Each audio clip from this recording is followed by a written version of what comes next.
Everybody to the Planning Commission meeting this evening. My name is Jason Hanson. I'm the current chair of the commission.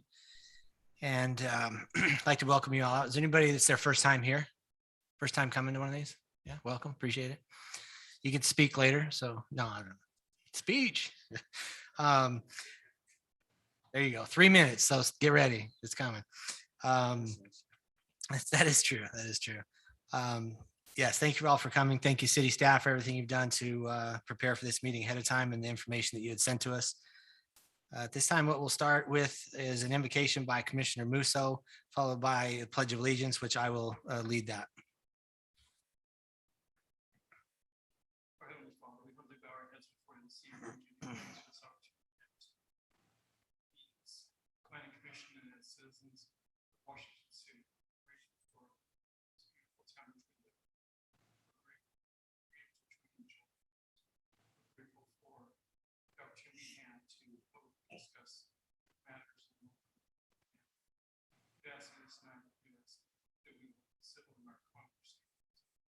We might be able to discuss the pros and cons of various proposals that we might understand the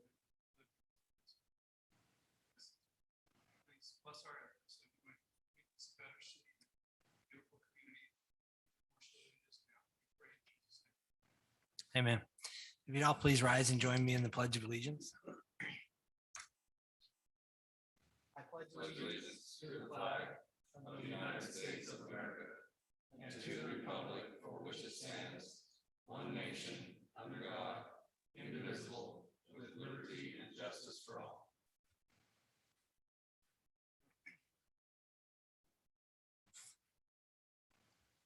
All right, commissioners, are there any changes to the agenda that need to be brought forth at this time for this evening? And if there are not, I look for a motion to approve the agenda for September 15th, 2021.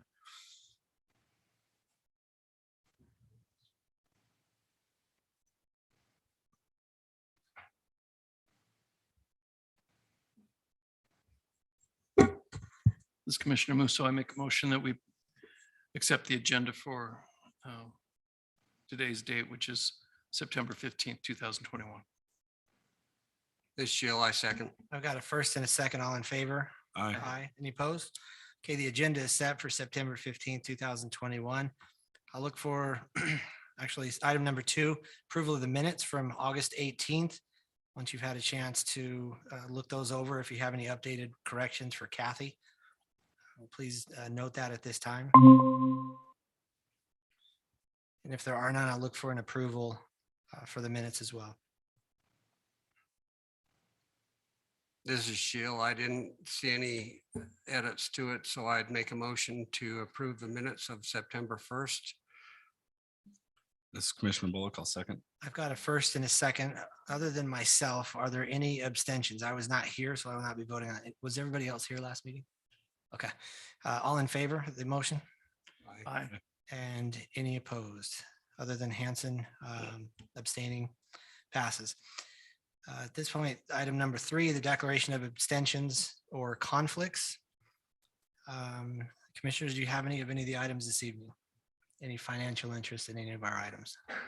This is Shill. I don't have any financial interest, but I am within the notification boundary of item 8C for tonight, Sinister's project. But I think I can still vote. Yes. This is Commissioner Hanson. I live in proximity of 4A. I do not have a financial interest. Anybody else have anything for this evening? All right, we'll move on to item number 4A. This is final plat. This is for consideration and recommendation to City Council for the Lakeside at Stoopy Farms, Phase 1, located approximately Stoopy Farms Parkway and Water's Edge Parkway. The applicant is Carl Larson. I'll turn the time over to staff for their report. Thanks, Commissioner. The applicant is requesting approval of a final plat for the Lakeside at Stoopy Farms Phase 1 subdivision located at approximately Stoopy Farms Parkway and Water's Edge Way. This particular subdivision is proposing 9 lots on an area covering 5.12 acres. The specific location of this subdivision is Zone Plan Community Development. Staff has reviewed the requested proposal and the proposed final plat conforms to the approved preliminary plat. Staff recommends that the Planning Commission recommend approval of the final plat for the Lakeside at Stoopy Farms Phase 1 subdivision to the City Council based on the following findings and subject to the following conditions. And we're happy to answer any questions at this time. Commissioners, do you have any questions for staff or the applicant?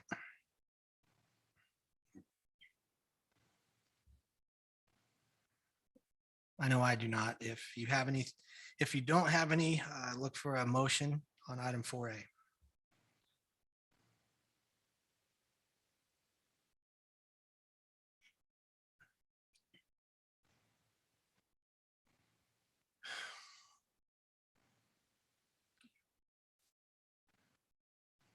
This Sheila, I'd make a motion that we let's see, approve this final plat and we forward this to the city council. Yeah, this right? one And before. forward this to the city council for the Stoopy Farms Parkway and Water's Edge Phase 1 of for Lakeside at Stoopy Farms. With the 3 findings and the 5 conditions. This Musso, I second. Okay, I have a first by Commissioner Shield, a second by Commissioner Musso. Individual voting, Commissioner Musso, Aye. Commissioner Bullock, Aye. Commissioner Anderson, Aye. Shield. Aye. I'm Hanson. I'm an aye as well.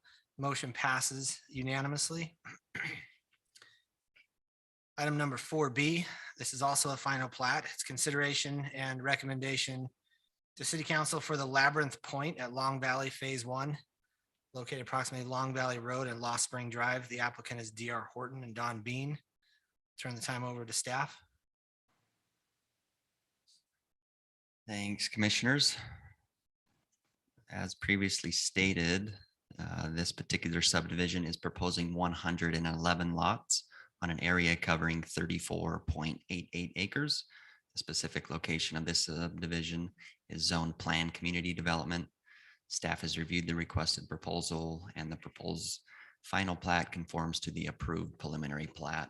Staff recommends that the Planning Commission recommend approval of the final plat for the Labyrinth Point at Long Valley Phase 1 subdivision to the City Council based on the following findings and subject to the following conditions. And we're happy to answer any questions you may have at this time. Thanks, Eldon. Commissioners, I'll open the floor for any questions. Commissioners, if I may just add, because the issue of the Washington Dam Road project has been one that this commission has had interest in. Just to confirm, as of last week, the city and the applicant in their joined commitment to assist with that project have obtained all of the agreement from the landowner so that project may go forward. And then we've also got an agreement with the applicant that in the same spirit of cooperation, the city will consider final plats for the projects in Long Valley before the road project is complete. But of course, we wanted to get it started and we have that now. So we're happy with the progress we've made. Any questions about Dam Road or any of that? If I remember correctly, that was a condition, wasn't it, that getting Washington Dam Road started or completed before we did this? It was originally, I think, set as a condition. As we ran into problems, we reconsidered it as whether it would be a solid condition or just, something we're working on. Obviously, the new road project had improvements to utility services that would be a fixed condition to, occupancy in the Long Valley projects. But we're glad that at this point, the road's got the approvals it needs to become completed and it'll be done by the time anybody's occupying any of these phases in Long Valley. So the road is going to start, but it's not going to be completed by the time they start building. I don't know exactly, but I don't think so. I think that they'll begin working on these phases if they're approved.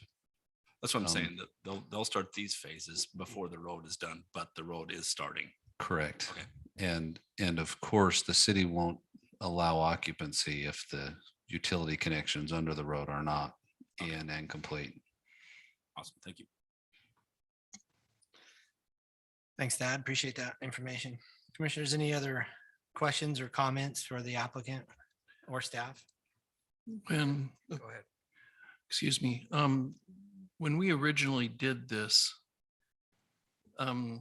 we had a stipulation that the driveways were going to be 18 feet long. And it's my understanding that the city council changed their mind and then now they're only 16 feet long. Wide. Wide? Wide? Yeah. Okay, so how long are they then? They have to be 20 feet. Okay, all right, that's what I was. It was the width that we were, okay, all right. Actually, I think it's the other way around. We wanted them to be 20 foot wide and they were granted 18 Okay, in the width. Yeah, that's what it was. okay. So So we that were trying to equals, make that it, equals 2 parking stalls at 9 foot apiece. right, okay. All right, thank you. So this is Sheil. I just have a question for staff and the city. In our condition today, are we prepared with water for all this new development in that location to supply water? Are you asking if the city has water sources unique to this project? Yeah, or for what? Yeah, yep. That's what So I'm asking. the city operates a culinary distribution system that pulls from a regional water supply agreement. So all of the water for our new projects comes from the Washington County Water Conservancy District's wholesale distribution line. And so we do not charge a water impact fee associated with that. The Water Conservancy charges that. I understand that. And so the Water Conservancy is representing to us that they do have sufficient supply for this. I recognize that might be confusing because they also are running advertisements and have campaigns saying that we're running out of water. But yeah, as to these projects, the Water Conservancy District has accepted the impact fee and has authorized them to connect to the system. And just to add on to what Council Segmer was saying there is that before any building permit is issued, they have to go to Water Conservancy and get a paper sign that they pay this and that. So even if we give these and they go down there to get that and they're going, well, we don't have it, then they're not going to get it. So they won't get a building permit. If that helps you understand that process as well as that. Okay. So it's really not us, you know, it's like when people come back and say, well, they're not handing it out anymore, then I say, well, I guess we're tapped out. But it's not like we just issue these and then they have to give them to them.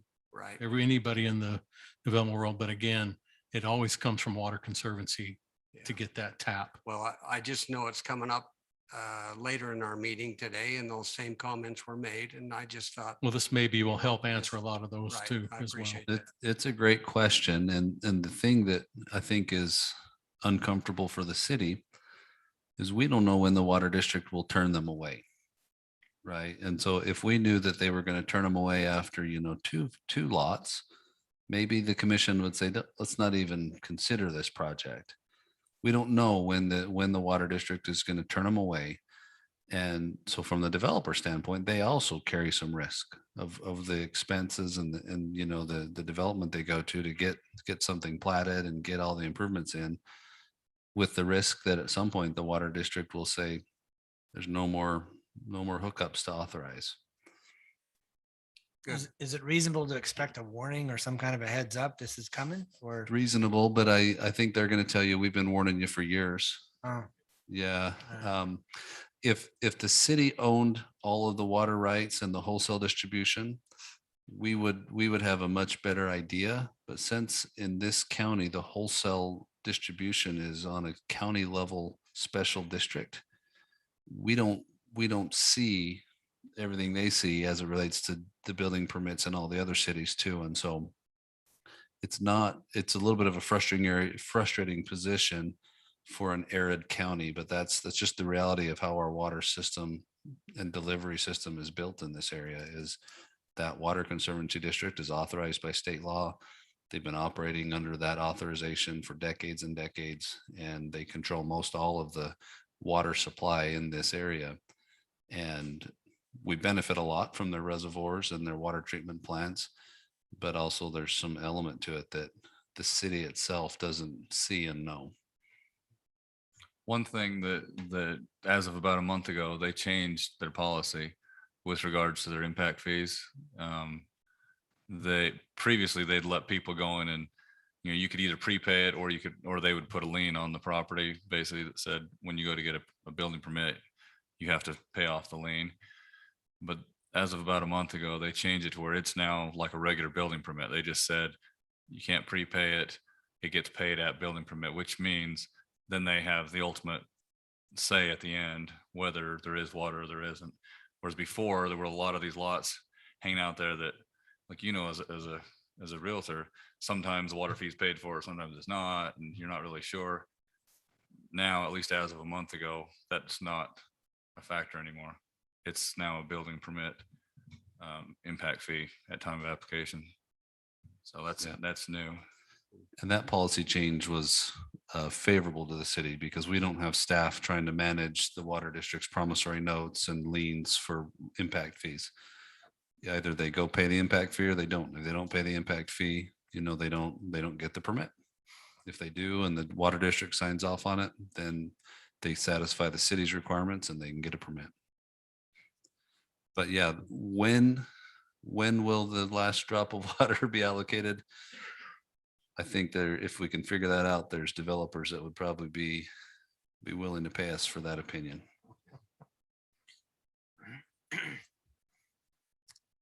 All right, commissioners, any other questions on item 4B? And if not, I look for a motion.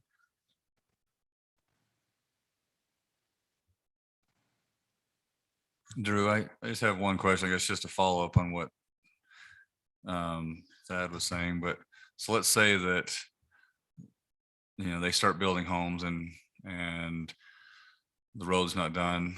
I mean, at what point, where's the handoff there to make sure that occupancy is not given until the utilities are in, streets in, et cetera, just because, you know, the building department may not hear, you know, from the other side if that's taking place or not. Well, I mean, I know you'll have to have, you know, permanent power, you have to have your water hookup and so forth, but We've required that they post a bond. And so there'll be bonding for all of the improvements that they're required to build. The wrinkle is the upsize utilities that are under the road. And the message has been clear. We're allowing them to bring their final plats and begin to plan and prepare with grading and whatnot. They don't have permission to go vertical at this point. We've agreed that they would not be able to go vertical or get permitting for that until all of that's complete. And so that would stop at the office. and that's what I was wondering. I was wondering if they were going vertical, like, how do you make sure that it's all done? Yeah. And that's the bridge we said we didn't want to cross Right, at this point. exactly. So we'll And- cross this path, you know, this Pebble Creek, but not that river. Yeah, the So- nice thing is with this road, you know, they want it done as bad as the city does. You know, Washington City has a lot of reasons to want to improve that road, but this development has, you know, a whole bunch of reasons to want it improved as well. And so the progress was a little slower than expected because of the landowner issues, but you know, the applicant's been a very willing and a very, you know, courteous partner in all this. And so the city still has confidence that it'll move along as we've hoped and planned.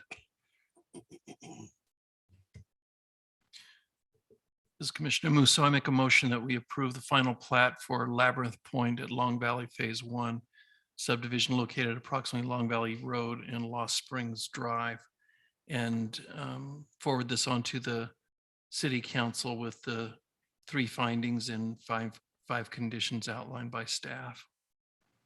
Ms. Shield, I'll second that.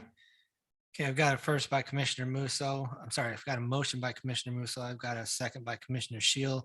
Individual voting, Musso. Aye. Bullock. Aye. Anderson. Aye. Shield. Aye. I'm Hanson. I'm an aye as well. Motion passes. We'll send that with a recommendation for approval to City Council. Item number 4C, this is also a final plat. It's consideration and recommendation to the City Council for Star Springs at Long Valley as well, Phase 1, located approximately Warm Creek Drive and Lost Spring Drive. The applicants DR Horton and Don Bean. Staff will turn the time over to you for report. Thanks, Commissioner. This particular subdivision is proposing 43 lots on an area covering 10.37 acres. The specific location of this subdivision is zoned planned community development. Staff has reviewed the requested proposal and the proposed final plat conforms to the approved preliminary plat. Staff recommends that the Planning Commission recommend approval of the final plat for the Star Springs at Long Valley Phase 1 subdivision to the City Council based on the following findings and subject to the following conditions. And we're happy to answer any questions at this time. Thanks, Eldon. Commissioners, I'll open the floor for any questions.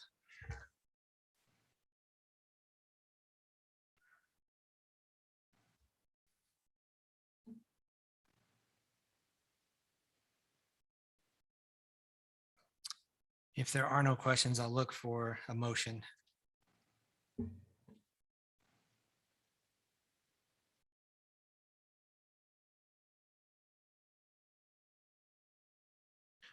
This is Commissioner Musso again.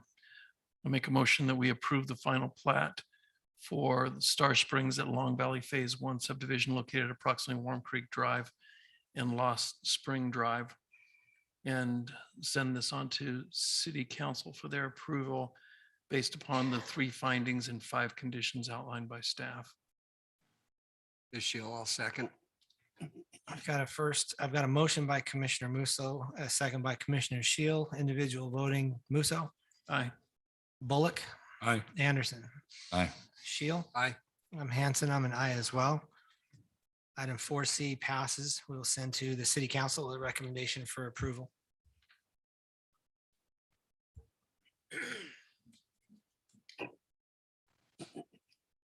We'll move to item number 5A. This is a public hearing for consideration and recommendation to the City Council for Finley Farms preliminary plat located approximately 300 east, 4300 south. The purpose is lots 172 to 175 have been removed. Lot 176 has been added due to the acquisition of the remainder parcel. Lot 82 at the end of the development has been reconfigured and some land is being swapped with the neighbor to the south to facilitate frontage on Weatherby Way. Phases 1C, 2B, and 5B have been added to accommodate construction on the NRCS line project requested by NRCS and Washington County. The applicant is Bright Ideas, REI, LLC. And on this particular, staff, I'll turn the time over to you for report.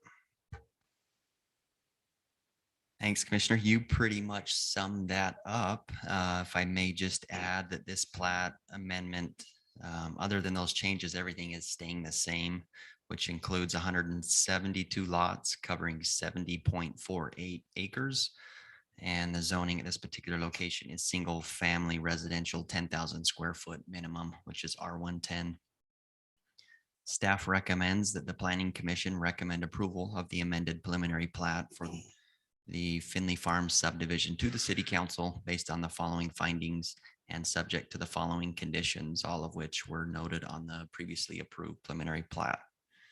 And we're happy to answer any questions you may have at this time.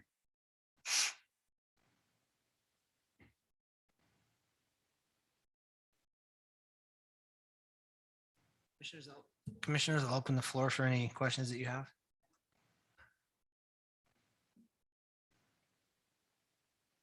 I'll just add real quick, the dark blue is what we're pulling out of zoning, just so you don't have to try to figure out what's going on by yourselves. The dark blue we're pulling out. The number 2, we're adding a lot. The number 4, also adding a lot there. And then the phasing, which was rerouted to accommodate the NRCS line.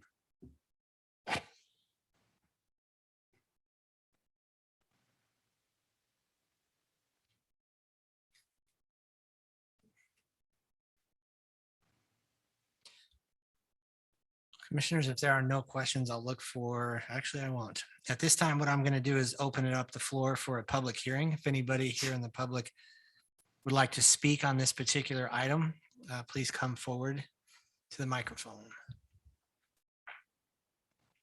It looks like we don't have anybody that would like to speak on this item this evening. I'll look for a motion to close the public hearing. This Sheila, I propose that we close the public hearing. All right, the public hearing has been closed on 5A. Are there any other questions or comments that have come to mind from commissioners for staff? And if not, then I'll look for a motion.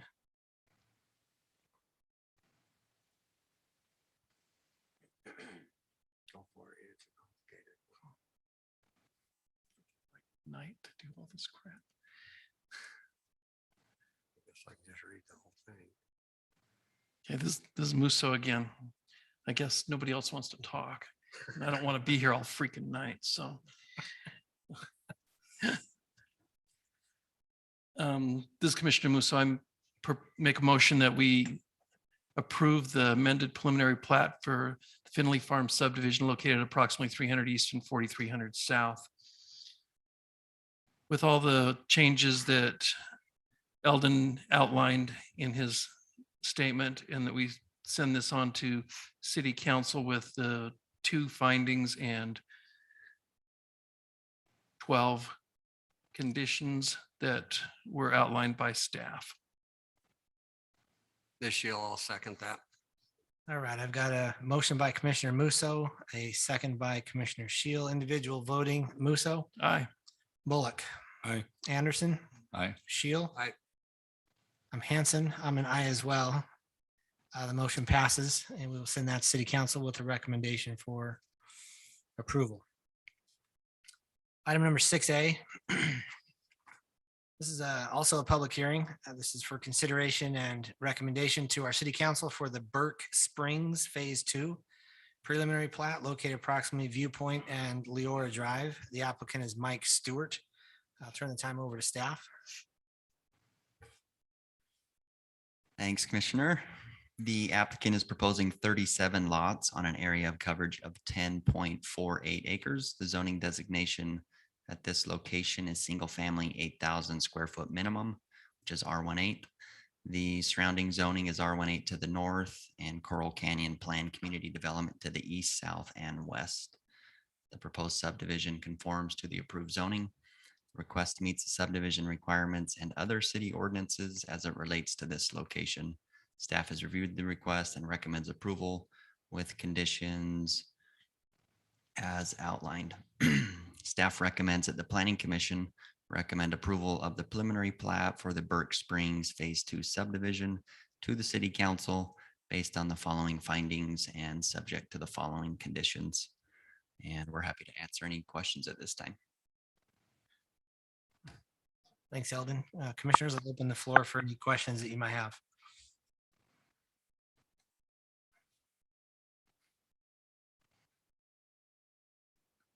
Drew or Eldon, on lot 218, is that an existing structure?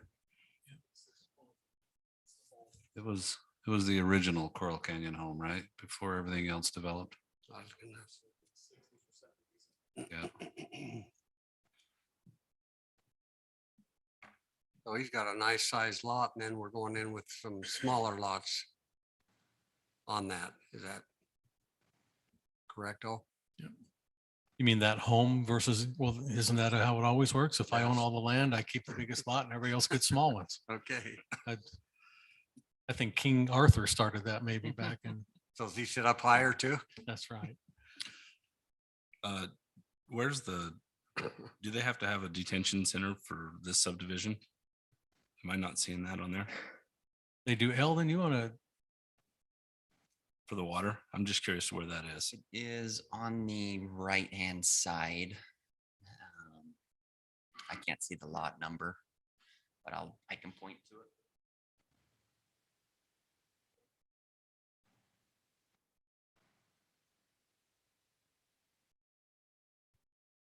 So is that part of the actual plat, or is that just part of the proposed, is that just part of the Coral Canyon area? It has nothing to do with Coral Canyon. It's a source, it's for Burke Springs only. Yeah. It's right next to it, but yeah. Is there any way, Eldon, to address or some of the comments that we received about like water runoff and things like that? Does the city address that? Is the city concerned about that? Or I usually ask Brandon, but yeah, I just want to make sure you guys see the comments and you're addressing them if you Yeah, can. we're concerned about it. It meets all of our standards, city requirements. It's fine where it's proposed. We don't have an issue with that. All right, awesome. And one of the first comments that were made on the written stuff that we received was that there was a possibly making a road off of overland trails. And I don't see where that would be possible given the topography of the land at all. I mean, the only place you could possibly even do it would be where lot 229 is. And that still is undulating quite a bit.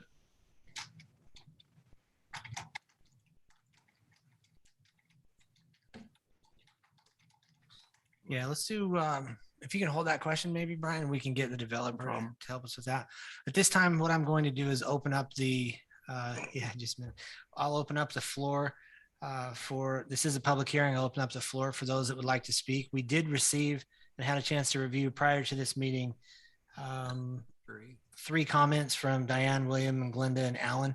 So if you have your comments, there's not a need to stand up and read them again. We have them here. We'll try to answer some of those questions with the staff this evening. But if anybody else would like to speak to this item, please come forth at this time. There we go. Drum roll. When you get up to the microphone, if you could please state your name clearly for Kathy, who's taking notes for us in the back so she can get that. Good evening. Thanks for listening to me. My name is William Fellhaver. I live at the corner of Rimview Drive and Viewpoint. And so the new development is directly behind my property. I have a couple of questions. When do they expect to start moving dirt? And are the properties going to be cookie cutter construction or are they going to be custom homes? I'm concerned about the value of our properties in Burke Springs 1 if they're going to have small square footage houses.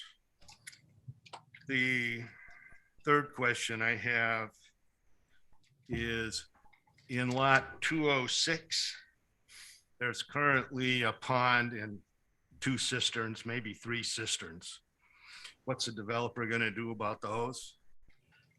The county comes there once or twice a month during the summer months to do mosquito abatement. And the real question about that is, where does the water come from?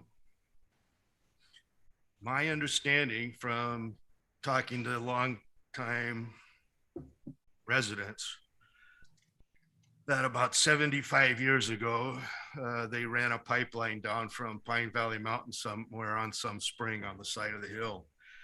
And that's where these cisterns got their water for the original ranch there in Burke Springs. I understand that about 30 years ago when they started building the upper level of Coral Canyon, they tried to find the shutoff valve for that water and were unsuccessful because of grading that had already started. They could not find the valve anymore. So apparently water is continuing to fill those cisterns, which fill up the pond. And I just curious, did they figure out how to resolve it? And if you got any questions for me, I'll be glad to answer. That's all for me. Did I get my 3 minutes worth? Nailed it. 2 minutes, 59 seconds. Thank you. Thanks. I'll speak to the water question. The pipeline from the south side of Pine Valley does not go to that location. And so I don't believe there's a Pine Valley pipeline that's producing that water. There are several pipelines from the south side of Pine Valley that flow into the regional water system. None of them flow to that point. I don't know the answer on where it's coming from.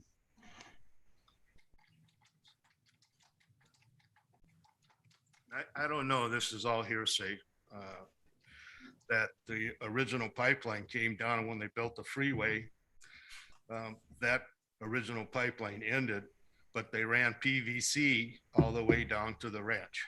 from Yeah, that but point. that original pipeline's been replaced since then. Oh, okay. If you go walk on St. George's Trail, out of the Dixie Rock area, Right. there's a road you can walk on that follows it. You'll see the old pipeline sitting there and new pipeline in the ground. And so, yeah, there's no pipe connection to Burke Springs anymore from Pine Valley. They've taken care of that. What's the source of the water? Probably the same source that happens along the interstate frontage in our city, springs and groundwater. Mike, do you have some knowledge on Burke Springs? Okay, thanks. Yep. Mike Shaw, Public Works Director. So Burke Springs had its own springs. That's hence the name Burke Springs. So there's springs that are dotted all along that side of the interstate, all the way through Washington City. So there's small springs that are dotted along there. We know where that spring is. There, it is pipe. The original houses that were left up in there were still fed off those springs. So I'm not sure what's going to happen with those. And part of the geotech report will address any of these springs and spring issues when they come in for construction. So, and it was never hooked to Pine Valley. So is there a way to cap a spring like that, or what do they, I mean, I'm neophyte when it comes to this stuff. Not necessarily. One of the springs, we actually plumbed it right into our storm drainage system to eliminate the spring. They're not high producing springs. You're talking 5 to 10 gallon a minute springs. Okay. Awesome. Thanks, Mike. Appreciate it. Is there anybody else here in the chamber that would like to speak to this particular agenda item? Okay, I'll look for a motion, commissioners, to close the public hearing on item 6A. This is Commissioner Bullock. I make a motion to close the public hearing. Commissioner Anderson, I second.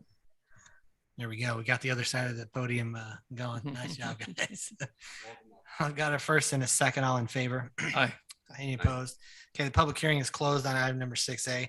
Is Mike here, or the developer somebody representing? Would you mind coming up to the podium, maybe addressing or giving some comments to some of the things that were asked this evening? Thank you. And please state your name for the record so Kathy can get that. Mike Stewart, I'm the applicant on this. On that spring, we plan on consulting with Geotech and seeing what it's going to take to mitigate that. So we're still waiting on their findings of what the best way to do that, and if there's a way to salvage it, use some of it, anything. So because the Jan Chapman, that's that existing house, is being fed off of that. Part of our agreement with her is to make sure we supply all the utilities to her. So I don't know how that's going to happen with that spring. Obviously, we'll rely on the professionals to do that. But you're committed to doing whatever it is to make sure it's Absolutely. not a problem to Absolutely. neighboring. Okay. Absolutely. All right. Perfect. And the other question I think is, when will they start? Was that your first initial question?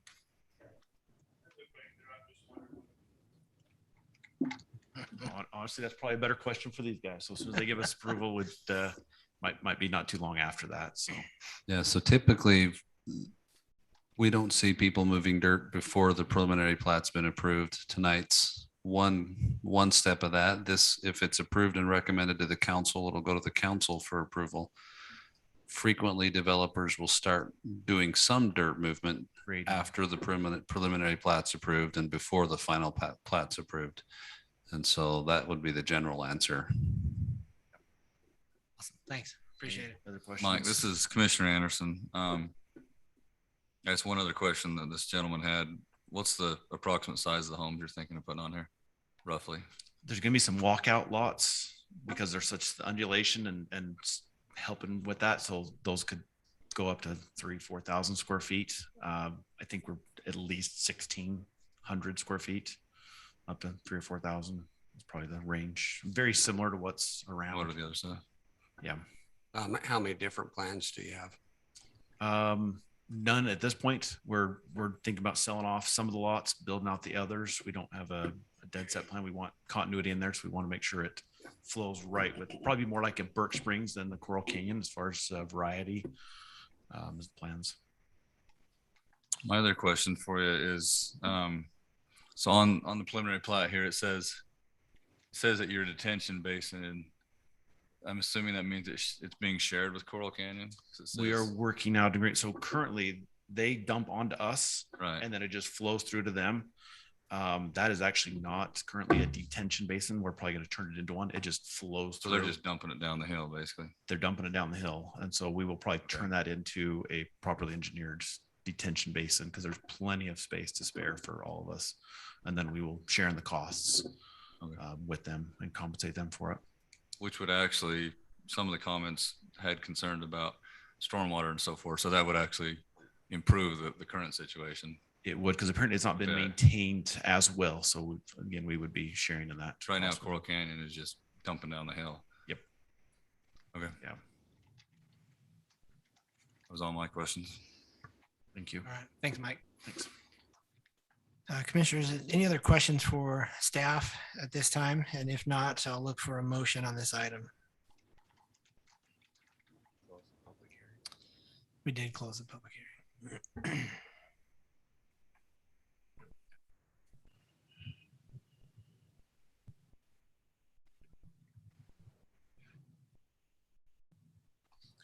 I was just looking at some of the other comments. And the things that I highlighted out that I read this afternoon was that we talked about the detention area. The chance of standing water there is pretty negligible, I would guess. And the chance of mosquitoes is even less negligible. I mean, that's infinitesimal. So I don't see that those are issues that are notable.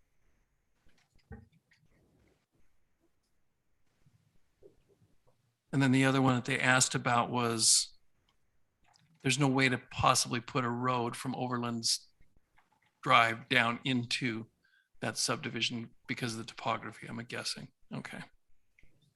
All right. I just wanted to make note that we've addressed some of the concerns that were given to us.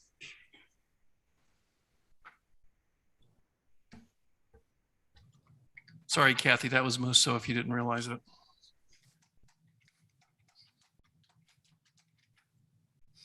All right, look for a motion, commissioners. This is Commissioner Bullock. I'll make a motion, we approve the preliminary plat for Burke Springs Phase 2 subdivision with the 2 findings and the 12 conditions. Mrs. Anderson, I second.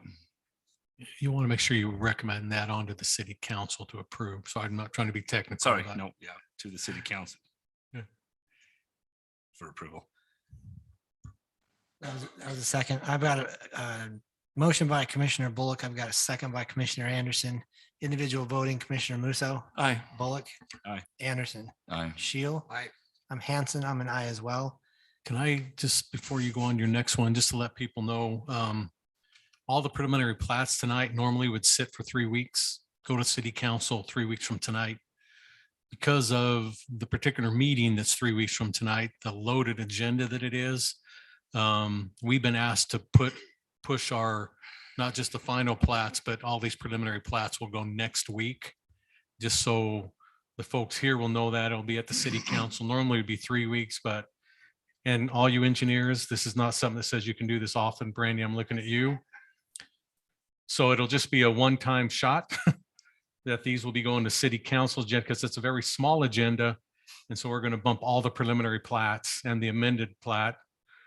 And the 3 finals tonight will be going to city council next week. So any of you folks that are following these through, all of those, the preliminary plats, and that will be heard at council next week. I just want to state that now for all those that are coming. And again, it's just a scheduling thing to free up that 13th from being here till 1 a.m. So we only have to be here until 9 o'clock and next week at city council instead. So just thank you for that. All right, thank you. And it's also worth noting that the city council members receive all of the comments that have been submitted to us as well. And so they have these. And then Drew, tell me when this goes to the city council with our approval for recommendation, if members of the public have additional comments, are they able to express them at that time or no? There's not, it's not a public hearing at the city council. Okay. So, if there won't be an opening board message. The only other option, if they feel like they still need to get a point, they can try to, I hate to even say this because the council's going to beat me up, but probably just send them an email. Okay. But that's all it would be, or they can send it into the city, but it won't be in the same form that you get tonight because it's not a public hearing. This is your public hearing on a plat. Is it the only one is that planning commission? Okay, thank you. Okay, so item number 6A passes unanimous. We'll send that to city council with a recommendation for approval. Item number 6B. This is also a public hearing for consideration to the city council for Commerce Hospitality Center located approximately 954 Commerce Boulevard. The applicant is Dean Terry. I'll turn the time over to staff for their review. Thank you. Thanks, Commissioner. This plat was previously approved by City Council back on April 8th, 2020, but has since expired and the applicant is ready to proceed at this time. Nothing has changed with the plat. The proposed subdivision conforms to the approved zoning. The request meets the subdivision requirements and other city ordinances as it relates to this location. Staff has reviewed the request and recommends approval with conditions of the preliminary plat as outlined. Staff recommends that the Planning Commission recommend approval of the Commerce Hospitality Center subdivision to the City Council based on the following findings and subject to the following conditions. And we're happy to answer any questions at this time. This is built out, right? Isn't this built out? No, just the Terribles and the hotel. No hotel. Okay. Now, I will make one note because Eldon wasn't here when this was originally done. It's not his fault, but lot 5 used to be a double lot right there. But we know there is a company coming that's taking the whole lot. They sell a lot of hamburgers. I'll just leave it at that. And they'll be on lot 5. And so they needed the whole lot. So it used to be a 2 lot in case anybody's out there saying, oh, wait a minute. So they have combined that at this point. So when they built Terribles, if it wasn't, how was it platted back then? Well, it was one lot. So So the whole thing was Terribles. just one big lot and then they subdivided it out? Correct. Oh, okay, because that doesn't make any sense that you'd have that. All right.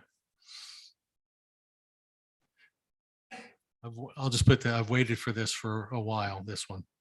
For that question? No, for Oh. this subdivision. So Do they only sell hamburgers or is it like they sell other stuff? I'm they trying sell to figure out what it is. fries and Milkshakes. fish and milkshakes and nuggets. That was a delicious teaser, wasn't it? Yeah, I'm kind of like, You That gave was it away awful. there. They were the inventor of the nugget for all I know, oh, yeah. but I'm not Wendy's, saying nice. any names. All right. Doesn't start with a C though. No, that's another one. That's Culver's is coming because they pulled the They building are. permit. I can tell you they're up behind Maverick in the same area, but in a different subdivision. Everybody here, poor them. They're gonna go home wondering who's coming over there. I shouldn't have said anything. Sorry. Let's see. Staff gave us a report. Commissioners, do you have any comments before we open this up to a public hearing? Any additionals? Drew, I have a question. So when they're coming in off of Commerce Boulevard, are they having to, there's no entrance, just the roads, right? These won't be, Yeah, they will not come off of Commerce. They'll have to take these inlets, okay, each of them, and they're kind of like private drives is the Yeah, best they're way to only- explain it, private roads. they're only 34 feet wide. Right. And so that's why I say they're just to move people through the business area.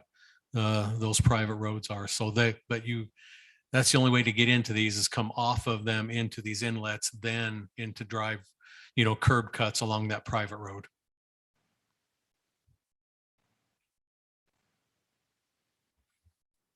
At this time, I'm going to open up the public hearing. We did not receive anything written ahead of time. So if there's anybody here in the chamber that would like to make a comment on this item, please come forward. I'll look for a motion to close the public hearing at this time. Is Musso so moved? She'll second. I've got a first and a second. All in favor? Aye. Any opposed? All right, public hearing is closed. I'll open it back up, commissioners, for questions.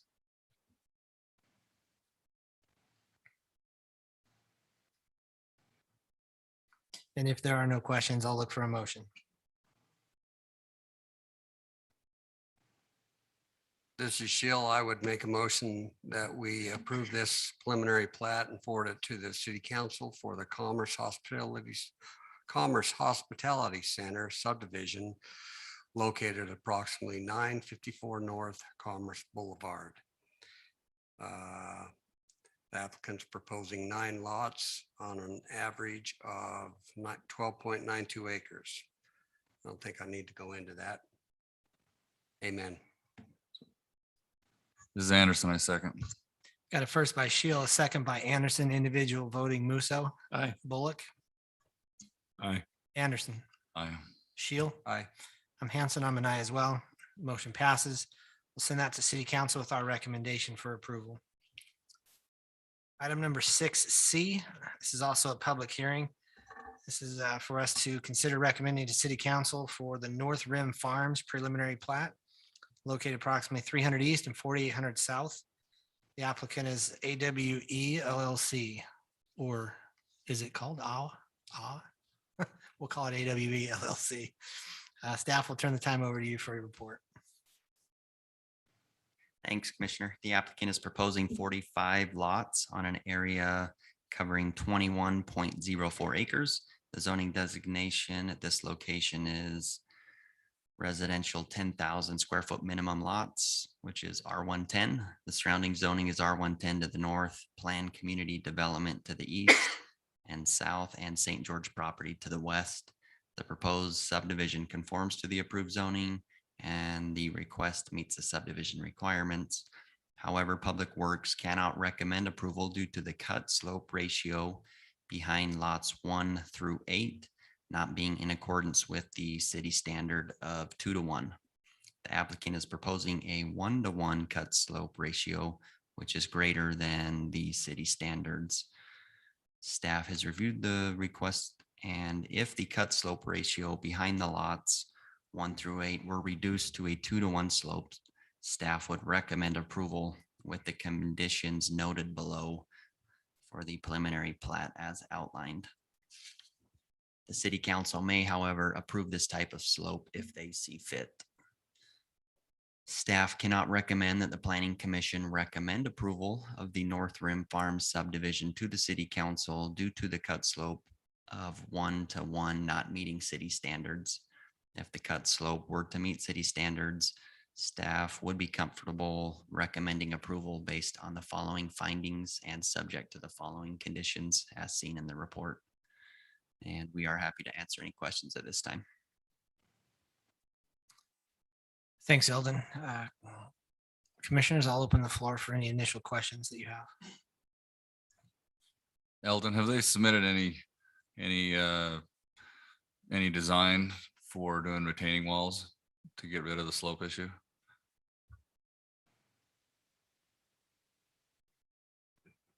I mean, a 1:1 is not going to work. You can't even build your house per code that way, but you could put retaining walls there to fix it.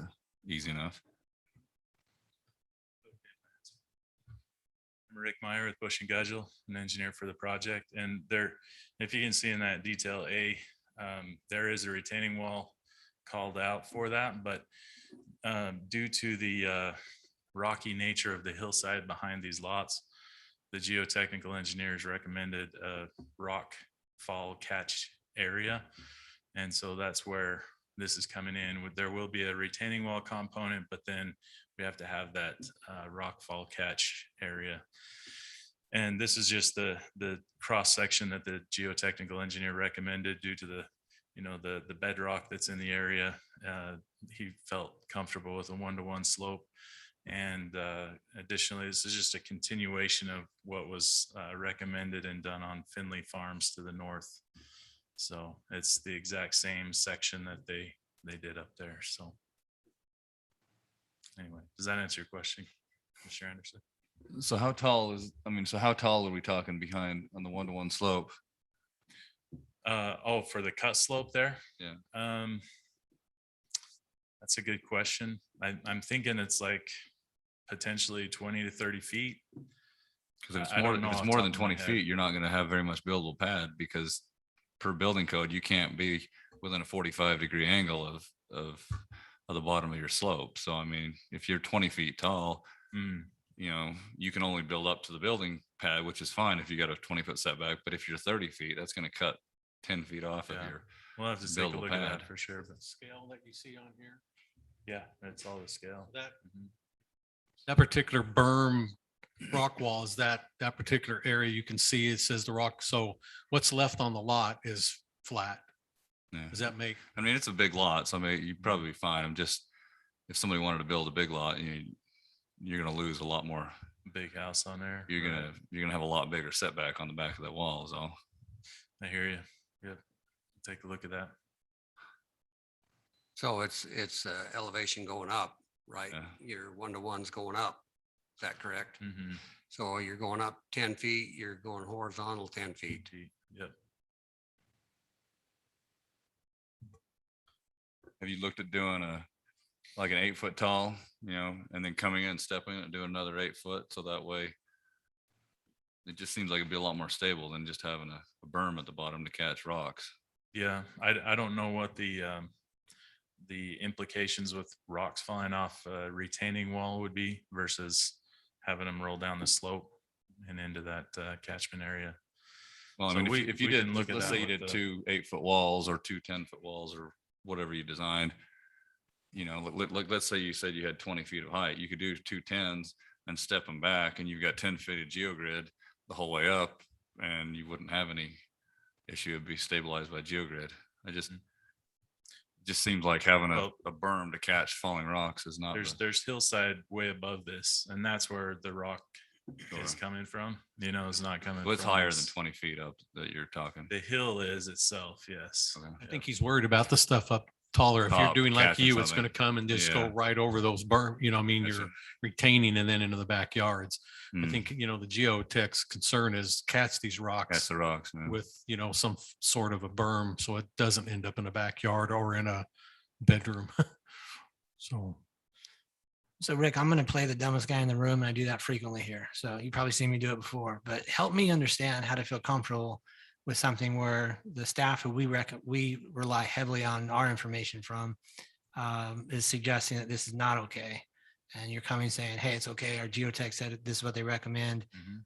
I'm leaning heavy one way, and I just need you to somehow make me feel comfortable coming Yep. more to your side. So the staff recommendation is based on city standards, which are global, basically, right? You've got lots of different soil conditions out there, Mhm. from sand to rock, and everywhere in between. And so to make a city standard, you have to go to a pretty restrictive standard, right? So that's where the 2-to-1 comes from. In certain circumstances, it's okay to cut it back steeper based on the soil conditions out there. And that's what the geotech has found in that area, is that the soil can hold up under a 1-to-1 cut slope and be fine. So But not necessarily on the entire length of the hillside, correct? There might be some where it would work, some others it would not. along here, he's recommended the entire length of this rockfall catch area. Yep. Okay. So it's all pretty consistent soil conditions through there and formations. So the city standard isn't necessarily, like, I keep thinking city standard, that's what we want. We want to keep the city standard. It's not necessarily something that we should be looking at keeping all the time. Is that kind of in layman's terms? It just means that a 2-to-1 means that it's a stabilized slope and it's not a concern with the city. If it's a 1-to-1, there are concerns that got to be addressed, and that's what it means. As a builder, what do you think? I mean, I hate to put you on the spot, but you understand this 10 times more than I do. I'm more I'd be concerned about rocks. If you have this catch basin, that could help. But what are you doing about like stormwater that comes off the top of that hill? It'll flow in this channel. It essentially acts as a channel as Basically well. like a canal on the Mhm. backside as well, and divert Yeah. it. Right. So this Commissioner Musso, so you said Finley Farms has the same thing, right? Right. We just got done approving that. So did we Was it- not know about a 1-to-1 rate? Does it have a 1-to-1 ratio on it also? It's the exact same section. So I don't see how we can approve one and then nix this. I don't even remember approving it 1-to-1. I But never whatever. saw any notes on. We a never had 1-to-1 any on notes on Finley. it. I mean, I'm looking at the preliminary plat on that one that we just approved and it looks identical to what we just did. So this is Commissioner Anderson. I guess here's my worry is, I mean, take Indian Knolls, okay? You've got a very similar issue here where you got lots of, that have cul-de-sacs, they butt up to Snobkai and they sort of had a catch basin type of deal like this, but they're not particularly large or big and they probably catch rocks, but they definitely don't catch the water. And I had some clients that we looked at building on there and I went up there during the rain and it just flooded the entire thing off the lot. And I told my clients not to buy the lot. And so that's my biggest worry, probably more so than rocks, would be make sure that it's actually it really does serve its purpose for. It's not going to matter for like rainwater off their house, or say it's going to matter if you have a flash flood coming down that hillside to be able to go somewhere. That's all. So I'm not too familiar with Indian Knolls. If it's the one I'm thinking of, there's like a small channel on the back, maybe a couple feet deep or something like that. This is going to be 6 to 8 feet. And that's all I mean is that they had originally proposed that as something like this, and what actually got built was not this robust. That's all.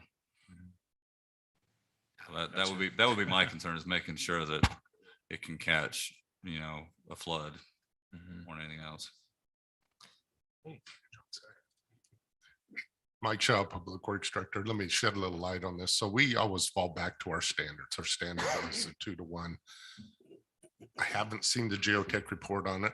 It might have come into our office, but what we'll rely on now is we'll go back to the geotech report. If the geotech is comfortable with a 1-to-1 with the catchment and they're willing to stamp that, then as far as Public Works is concerned, we're fine with that. A lot of this stuff actually comes at construction drawings, which is going to be come after preliminary plat. So the drainage, that's 100%. We're on it. 15, 20 years ago, drainage was not on our forefront. We're still learning a lot about that. So now drainage is probably one of our #1 goals in the city, is watching that drainage issue. So those will all be things that we will catch as it comes in with construction drawings. Mike, are you comfortable with this otherwise? I'm comfortable with it as long as we see the geotech report and the geotechnical engineer is willing to stamp that with his stamp. And there's no reason to believe that won't happen, correct? That's Well, standard. there's not, but again, if he doesn't, we won't approve the construction drawing, so it won't build anyway. Okay. So is Finley Farms the same way then? It would be, yes. Okay. I mean, I hate to digress back to that one, but I mean, we just approved it 10 minutes ago. So it's, yeah. But it wasn't on the drawings either, on the Finley Farm drawings. It didn't show a cut there. True, it wasn't. Yeah, so same thing with Finley Right. Farms. It comes in, it's gonna be something that we're gonna scrutinize, Right, when it gets there. So. right? Or else, And if whether it, that if it was- would have been, sorry, Mike, if it would have been on the plan, you would have caught it, you would have seen it. Right? We would catch it anyway in I know, construction. I'm saying yes. we would have had the same verbiage saying you don't recommend it because of that slope. Correct. But it wasn't on there. And the person doing their views on Finley Farms probably didn't catch it. No, Sometimes I'm we sorry. don't catch That's everything, That's why Right. it wasn't on the Finley Farms. And that's what, okay, that's why it was, we didn't see it on the other one. Yeah. So.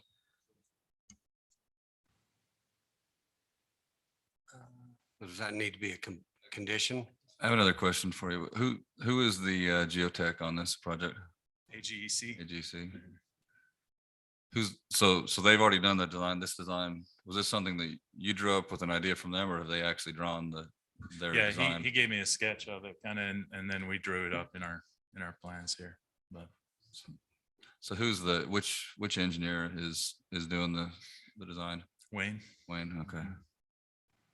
All right, so you just have to get it stamped and signed and get into these guys then with your Yep. construction drawings. Yeah, it's already done. Okay.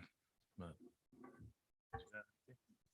Perfect. Thanks. Adam, you want some time? Let's do it. What do you got? Come on up and state your name for the record. Adam Allen, American Land Consulting. It is on our pre-plat just so you know, we did have to provide a geotech report when we brought in the original plat. It is stamped, signed. Arnold is the one who's doing it. I have a stamped, signed copy on our construction drawings of that exact. Yep. Signed. It's full of, we're doing Finley Farms, the one just north of it. And so that whole catchment's full of geogrid. There's going to be some facing along the back of it to make sure that it's not eroding, things like that, to help address like your drainage issues. So they're pretty conscious about what's going on there. Awesome, thanks. At this time, I'm going to open this up to a public hearing. If there's anybody here in the audience who would like to speak to this item, we did receive one item that we had a chance to review ahead of time. And so if anybody here in the chambers would like to speak to it, please come forward. I'll look for a motion to close the public hearing, commissioners. This Shield, I propose we close this public hearing. This is Bullock. I'll second. All right, I've got a first and a second to close the public hearing. All in favor? Aye. Aye. Any opposed? Okay, the public hearing is closed. Commissioners, additional comments or discussion points amongst ourselves. For me personally, I'm comfortable knowing that the staff has at least one or two catches from here, and they have a chance to make sure that everything's up to city agreement and approval at another point in the future. So I'm comfortable with this. I'm okay recommending approval as long as we just add the condition that the slope and the catch detail is approved by the city with the geotech. That's all right with me. Any other comments? If not, I'll look for a motion.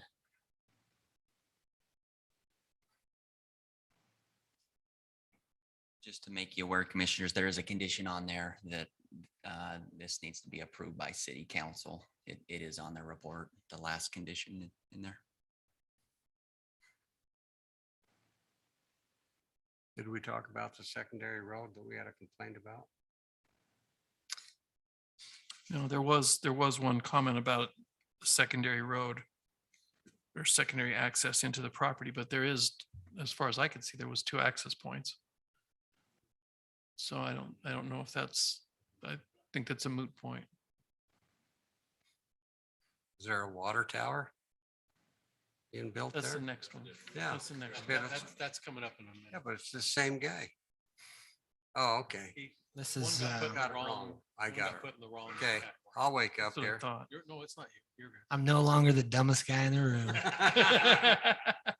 You haven't been for a while. That's I got to awesome. shave. It's making me dumb. That's awesome. This is Commissioner Anderson. I'll make a motion to approve preliminary plat or to recommend approval for preliminary plat of the North Rim Farm subdivision located at 300 East, 4800 South with the 2 conditions, or sorry, the 2 findings and 13 conditions, including condition number 13, that the cut slope ratio be addressed with the geotech and approved by city council. This is Commissioner Bullock. I'll second. All right, I've got a motion by Commissioner Anderson, a second by Commissioner Bullock, individual voting Musso. Aye. Bullock, Anderson, Aye. Shield. Aye. I'm Hanson. Excuse me. I'm an aye as well. We'll pass this along to city council with recommendation for approval. We will go to item number 6D at this time. This is also a public hearing for consideration recommendation for Solace at Coral Canyon. This is a preliminary plat located approximately 1500 North Highland Parkway. The applicant is Cole West Home. Staff will turn the time over to you for your report. Now, before Eldon jumps in case your report didn't say it, you guys recommended your approval, if you remember on this. You're wondering why it's coming back. I don't know if you'd heard the council denied it, the preliminary plat, until then. Eldon will get into that why here in a minute. That's why that weird black line is on there. So go ahead, Eldon. The applicant is proposing 233 lots on an area coverage of 120.20 acres. The zoning designation at this particular location is planned community development. The surrounding zoning is planned community development to the north, east, south, and west. There's a small portion of R18 to the north, east, and a small portion of open space to the northwest.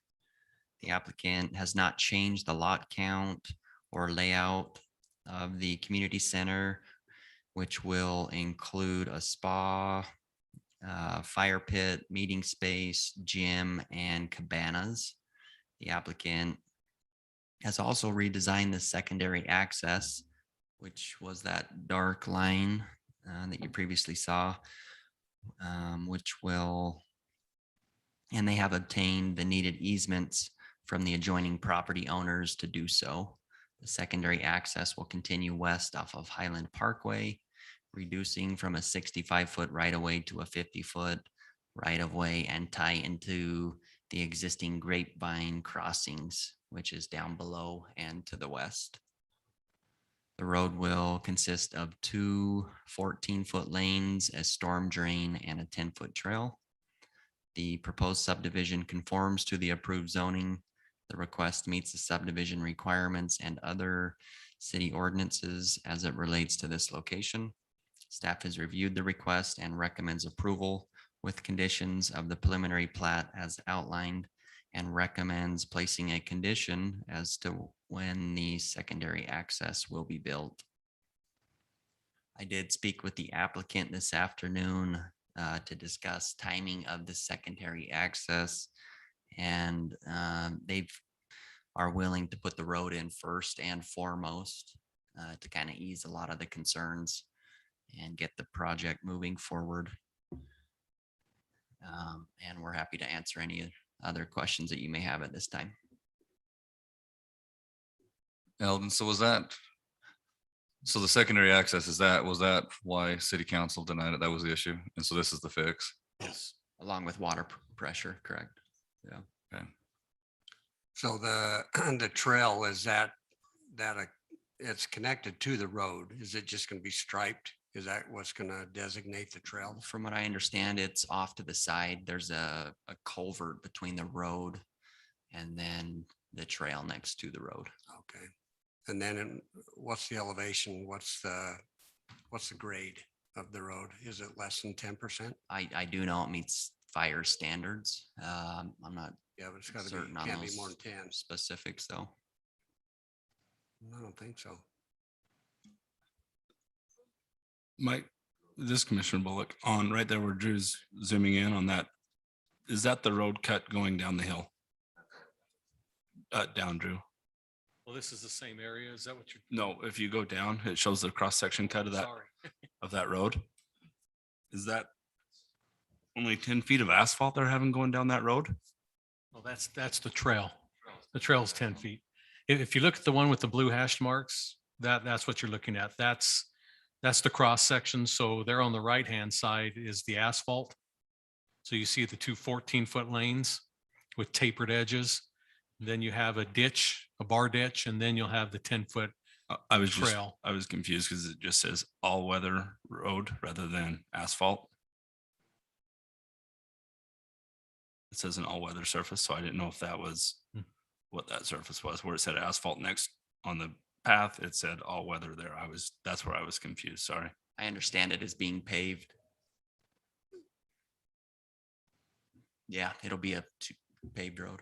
Yeah. So Eldon, just to make sure I heard you correctly, from when we saw this last time and heard the comments that we had from residents, comments by commissioners, we denied it, went to we sent to city council and they denied it. And it's come back now. Is it your opinion, the staff collectively, that this is solved what city council had the issue with? Yes. Okay, in full, or is there anything else that we send to city council and there's any reason that we're missing something, or I can't imagine there's something new that came up, but it's clearly a hot topic with the residents. And I don't want to open up a whole can of worms again if we don't need to, if city council is comfortable with what we're sending back to them. Well, if I may, I think the only other question would be if Mike could come up and tell us an update on the water. There was the water tank and this road. So Water tank in the road. I hate to bring you up, Mike. I know you don't like to, but can you And just, while you're coming up, Mike, if I understood correctly, that the road will be finished, or yes, before construction starts. Is that what the conversation was today? Okay. Mike, sorry. The road, Mike Shaw, Public Works Director, the road probably would be built in conjunction with the development. at the same time as development, so. Okay. So Public Works is comfortable with the road, with the cross section of the road. We don't have any issues with that. Water pressure right now, the existing water pressure does not meet any of the fire flows up there. So with this development, a new tank has to be built. We've worked with the developer. They've designed the tank. It's actually going to go back across the interstate, be hidden from view. We're not bidding that out to build. Well, we bid it out and it came in extremely high, but we'll rebid that out as soon as the development's approved and moving along. If the development didn't get approval, we don't want to have a water tank that was not usable. So, and it's specifically for this development only. That water tanks, so are the residents of all of Coral Canyon gonna have to take that? No, Or is it an it's impact, just or is it just a city's paying for it? that, well, there's the city's paying for it through impact fees, as well as there's a zonal impact fee that was adopted for this development. And there's another vacant parcel next to it that's closer to the existing water tank up there. Those parcels were incorporated into paying that zonal fee to cover the cost of the tank, because it is specific to this area only, does not benefit the rest of the residents of the city. So only the ones in Coral Canyon or the zonal impact will pay for it, Only this development of Coral Canyon. pays for that whole water tank and Yes. all that. Yes, it's a small tank. It's 500,000 gallons, 500,000. So is it impact fees when they pull building permits, or is it impact fees? A upfront? permit. So it'll be paid for incrementally as they, Correct. so the city's basically paying to build it now. Yep. And what about, construct or interest costs and everything else in the meantime? Let's say it takes them a while to actually build them out and so forth. Yeah. How's the city going to be reimbursed for that? We're not, we didn't even calculate that in, but we're okay with that. So how many lots are up there? 237? I think 233. total, including the other, was 280. There's the Sullivan parcel that's to the north of this that would incorporate, and I believe it was about 280 lots total. Do I dare ask how much the water tank's going to cost? We bid it out, and it's a tank and pump station and chlorination facility, and it came in just short of $2 million, So you which divide is about double what it should be. But in today's time with concrete prices, steel prices, wood prices, they haven't come down. well, some of it's come down a little bit. Still hasn't, but concrete's come down a little, wood's come down. PVC has not come down, but hopefully we'll get a little bit better bid pricing, but that's incorporated in, that cost is incorporated into the impact fee. So this is Commissioner Anderson. I guess my question then would be, and maybe this is just how the city worked it out, but it seems if this is only benefiting Solace and it's going to be paid for by future Solace buyers, why isn't the developer bonding for this and paying for it? Why are we using taxpayer dollars as an open checkbook to pay for it? I mean, it seems like it could still be built just the same, but I think the developer should be bonding for this, not using taxpayer dollars for it. And I don't know that it's taxpayer dollars. It's at the building permit. So Well, it'd be just So like. it's not any taxes, other. but it's impact fees, which are taxes paid by other builders. So, I mean, I guess it's sixes, then your lot prices will go up by that much. And this is what the developer requested, went through the city council. So it's already adopted in place. Now, Mike, you're looping this with the rest of the system too, right? I mean, it's not just, it's on its standalone. Yeah, I well, thought it it'll was tie being- to the system with a PRV valve, but it is strictly for this. It doesn't benefit the rest of the system.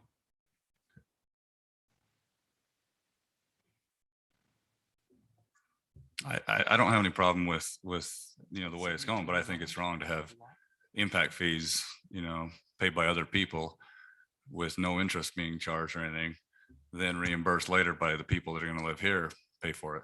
I mean, I just don't think that's good fiscal, policy. I think the developers should bond for it, build it, and they can be reimbursed, as they, with the impact fees. I mean, that's how it should be. It shouldn't be built with impact fees from other, projects. I don't think that's right. It's not being built with impact fees from other projects. It's impact fees on this development only. Right, well, but it's being fronted by the city. Right. And later reimbursed by this, but that's what I'm saying, it shouldn't be fronted by the city. The developer can bond for it and they can pay for it now. And then that's how it should be, in my opinion. I don't have any problem with the idea of it. I just think it's bad policy. Is there any precedent in the city, Drew, of doing it one way or the other? Is it 90% done one way and 10% the other? So for improvements that have been studied on the capital facilities plan and used to justify the impact fees that we charge, because we are required per law to have plans that lie underneath any of the fees that we charge. Typically, the city will use impact fee balances to pay for those, knowing that the payment won't actually flow in for that specific improvement until those lots are built and impact fees paid. And so as far as precedent, we don't have many tanks like this that are just particular to one development. Usually they're tied into the system and function on a system-wide role. But as far as using impact fee balances to pay for impact fees that will be collected, that's something that happens. Yeah. No, this is Commissioner Anderson. I know that it happened, but I'm saying it shouldn't happen. You know, I mean, let's say we have another recession and, you know, Coral Canyon, they had a master plan, they had everything, you know, set up. You have another recession, let's say it's 15 years before these things ever get built out. We've now stretched, you know, city resources to pay for something that's never going to get paid for 15 years. Now, maybe the market stays hot. Maybe it's built out in a year and it's not an issue, but it's still the principle of it. I mean, yeah. And I'm not saying this, you know, just being naive. I mean, I'm a developer and I'm a builder, but I wouldn't want the city to pay for my infrastructure on something that only benefited me. I mean, I've got a project right now that we're doing. We don't have any power where it is. You know, I went to the city and they said, well, if you can pay to get power there, then we can approve you. So I had to go and bring the power line in myself. I didn't get the city to pay for it and say, hey, I'll pay for it back when I get impact fees. I mean, it's just, and I wouldn't expect that either. Yeah, you're right. In recessionary periods, the city's model doesn't apply very well. You know, in the last recession, we had some impact fee deferral agreements that expired before the market returned, right? And so yeah, when there's a recession, some of the practices just don't fit well. Sometimes you've got a really nice wide road that doesn't need to be used the whole length of the recession, right? And so yeah, you're right. There's some risks in how it happens. I just don't think it's a risk the city needs to take. I think the developer can get a bond for it and that solves the issue. So the Just like tank anything else. itself was called out in our capital facilities plan, and we actually been collecting impact fees for that tank. It's the chlorinator building, chlorinator facility, booster pump and piping that is the additional impact fee that's going on those units. See, and that's the difference between your power line, as a city couldn't do it because it probably wasn't part of their, you know, their capital facilities plan. So that's why you had to do it. The same would be this case. If we didn't have it in our plan, then exactly what you're talking about would be the case. Well, in my case, it is in their capital facilities plan, That's but odd. it's like 20 3 years down. down the road, and they're like, well, you can wait 3 years or you can bring it in yourself. So we brought it in ourselves. But That's odd. So at this point, though, that's almost $7,200 per lot, is what I calculated, on top of $26,000 or $28,000 for impact fees and permits.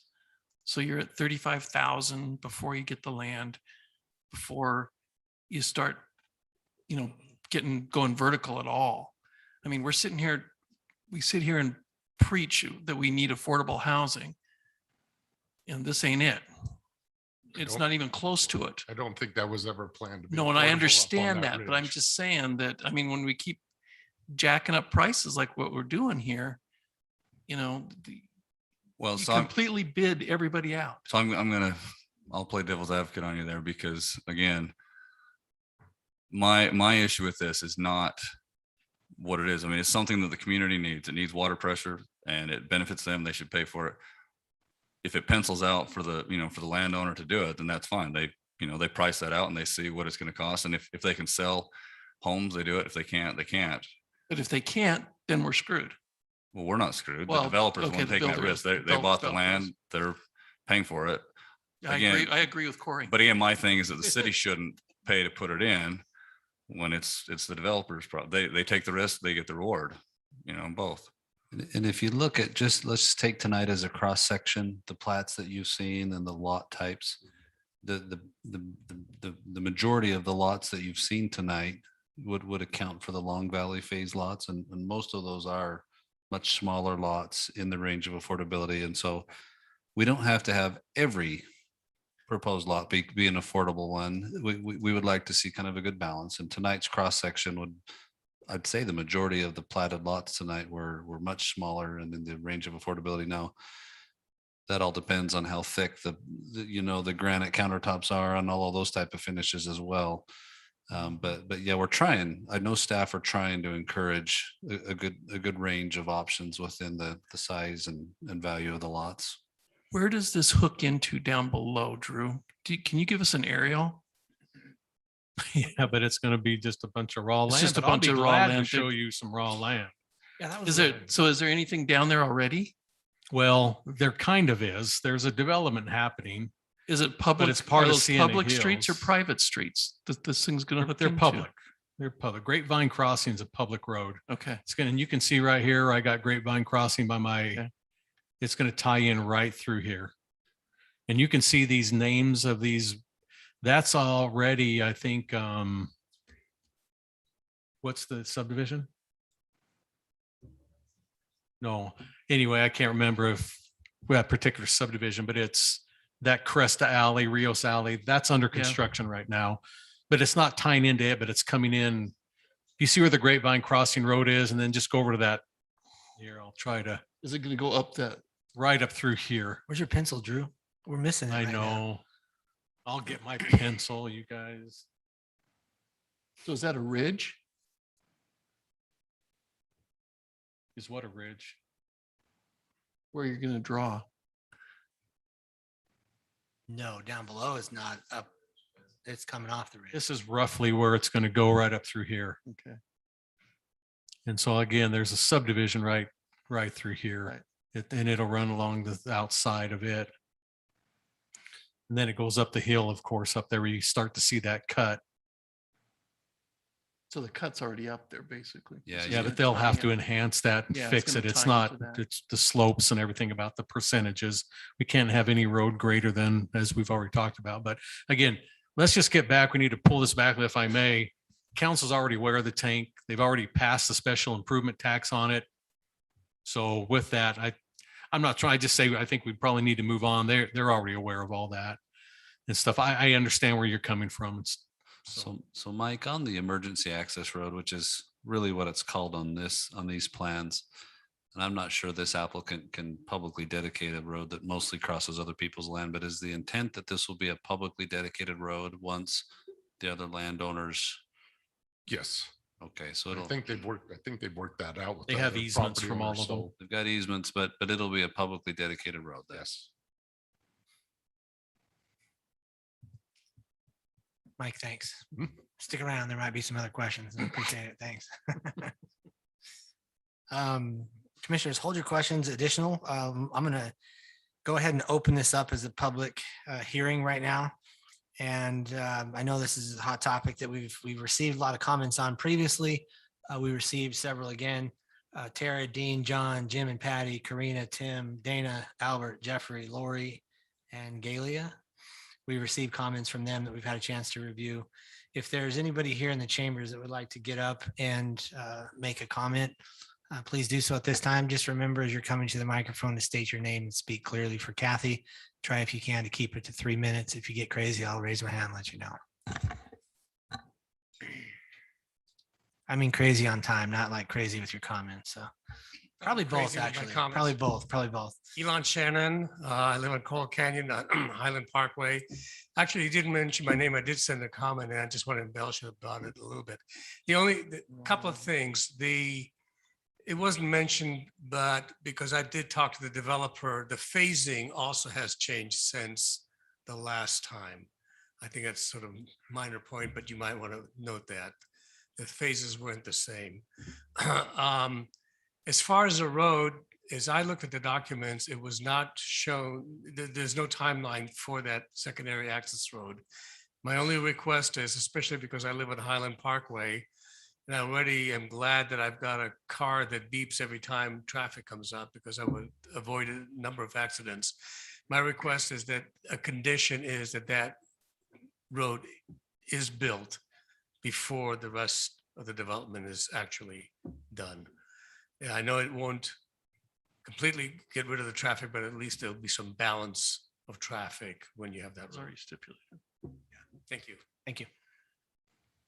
Yeah, to that point, that was already stipulated by Eldon when we first started the discussion on this project, as far as I understand. Is that correct? Okay. Is there anybody else that would like to get up and speak? Can't let you off that. No, I expected it. Thank you. Dick Saunders, I'm a resident Coral Canyon up on the Mesa. In reference to the secondary access road, it's really great that they plan on getting it done first.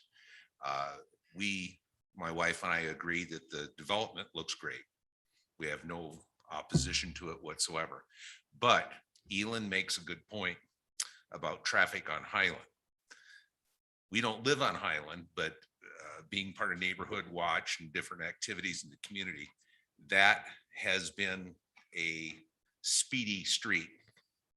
And unfortunately, the homes in Highland, you know, unless you back into your garage, you're backing out onto a street that it's posted 25. Everybody knows it's 25. And yes, it's us residents that are exceeding the speed limit. But if you add in all the construction traffic and what happens, people are rushing to get to job sites. A lot of times it's not necessarily the big construction trucks, but just worker trucks and the amount of them. I don't know if there's any way that we could designate that Highland Parkway not be the primary for the construction traffic. I don't know if you can do that, but it would help ease some of that danger. And then there's a secondary danger as it comes up to the Gore Point where the park is. Highland Park has a lot of residents from all over Washington City that use that park. It's very popular. That's also a danger if you have large trucks coming in and out. Just if possible, that would be a nice thing to add to the conditions. Thank you. Thanks, Dick. Appreciate it. Anybody else? At this time, I'll look for a motion to close the public hearing on this item.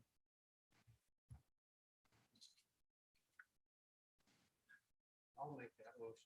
Close this public hearing. Oops, turn it on. Oh, we got more? Nope. This Sheila, I propose we close this public hearing. Commissioner Musso, I second. I've got a first and a second. All in favor? Aye. Any opposed? All right, public hearing is now closed. I'll open it back up, commissioners, for comments or questions. I have one that was mentioned in the comment that Dick brought up. Some of you, well, a lot of you, it's your first time here for this, but Dick comes every single time, and it's awesome because he has great comments. He knows exactly what we're going through. He knows what we're hearing. He knows what we're seeing. So he's probably heard me say this. I live on a street in a subdivision where they're building another subdivision behind us, and there's one entrance, and it goes right by my house, and it drives me crazy. The traffic is as bad as you could possibly imagine. Let's multiply it a couple. I talked about having a screw in my tire, had to go get it fixed. All these different things that people bring to us. I'm experiencing it currently. And Drew, I'm going to ask, actually, I don't know if I should ask you or Eldon, if there's another way to designate traffic somewhere. I really miss the boat in my own neighborhood, but I would love to help somebody else if that's the case. I just don't think that you could possibly do that. Is there some way the city could encourage the construction traffic to be the other way? We can encourage, but when you're public roads, they're public roads. It's just like, Yeah. and by the way, there is another entrance into It's- that place. I hope you know that. I know it. It's terrible. In But that's fact, it. I got it. in fact, if I lived in the other subdivision, I would go out instead of driving through your guys's, but that's just me because I'm a It'd be like a nice private guy. drive for you. But there is two of them now, just so you know. I know. But We- no, we can encourage, we can ask, we ask sometimes the developer to tell their construction people, especially if they're putting the other road in. But again, who's that going to affect then? It's going to Down the affect road. Sienna Hills. Yeah. So it's always hard to tell them to go to another road because, yeah, it takes care of my problem, but all of a sudden it dumps it onto somebody else. That's the only, and I know he's not meaning to do that, but that's in this case would be the other thing. Even though the secondary road goes down, you've got to go through development Gotta go through through Sienna somewhere. Hills. Yeah. Now, there's not people living right off of Grapevine Crossing specifically, so maybe it could help out and we could ask the developer, Cole West, they could probably encourage their people to do that, I bet, but because they are public roads, we can't really tell Yeah. some person they can ride on it and others they don't, so. But I will make note, when this is all in and everything done, everybody in the existing Highland's going to be driving through this phase to get down the hill Correct. faster, so That I can see. it's always, So we regulate public roads, for example, weight limits. We'll regulate construction traffic when it spreads mud on the road and things like that. But yeah, because it is a public road, it's public and we don't regulate it. Yeah. Once that secondary road goes in, I'm sure they'll have traffic coming up too, right? Like that's the downside of a secondary access. You get safety, but there's connectivity, which cities like connectivity. And there'll start to be some traffic both directions.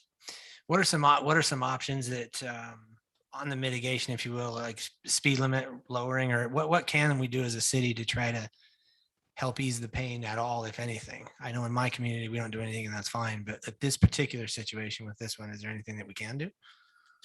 well, sometimes you can ask the police department to come put up that traveling, Yeah. mobile thing. Sometimes it makes people more aware or makes them think, hey, maybe I'm being watched more now. And it tends to help for a while, but then after, it's like anything else, out of sight, out of mind, out of mind, out of sight.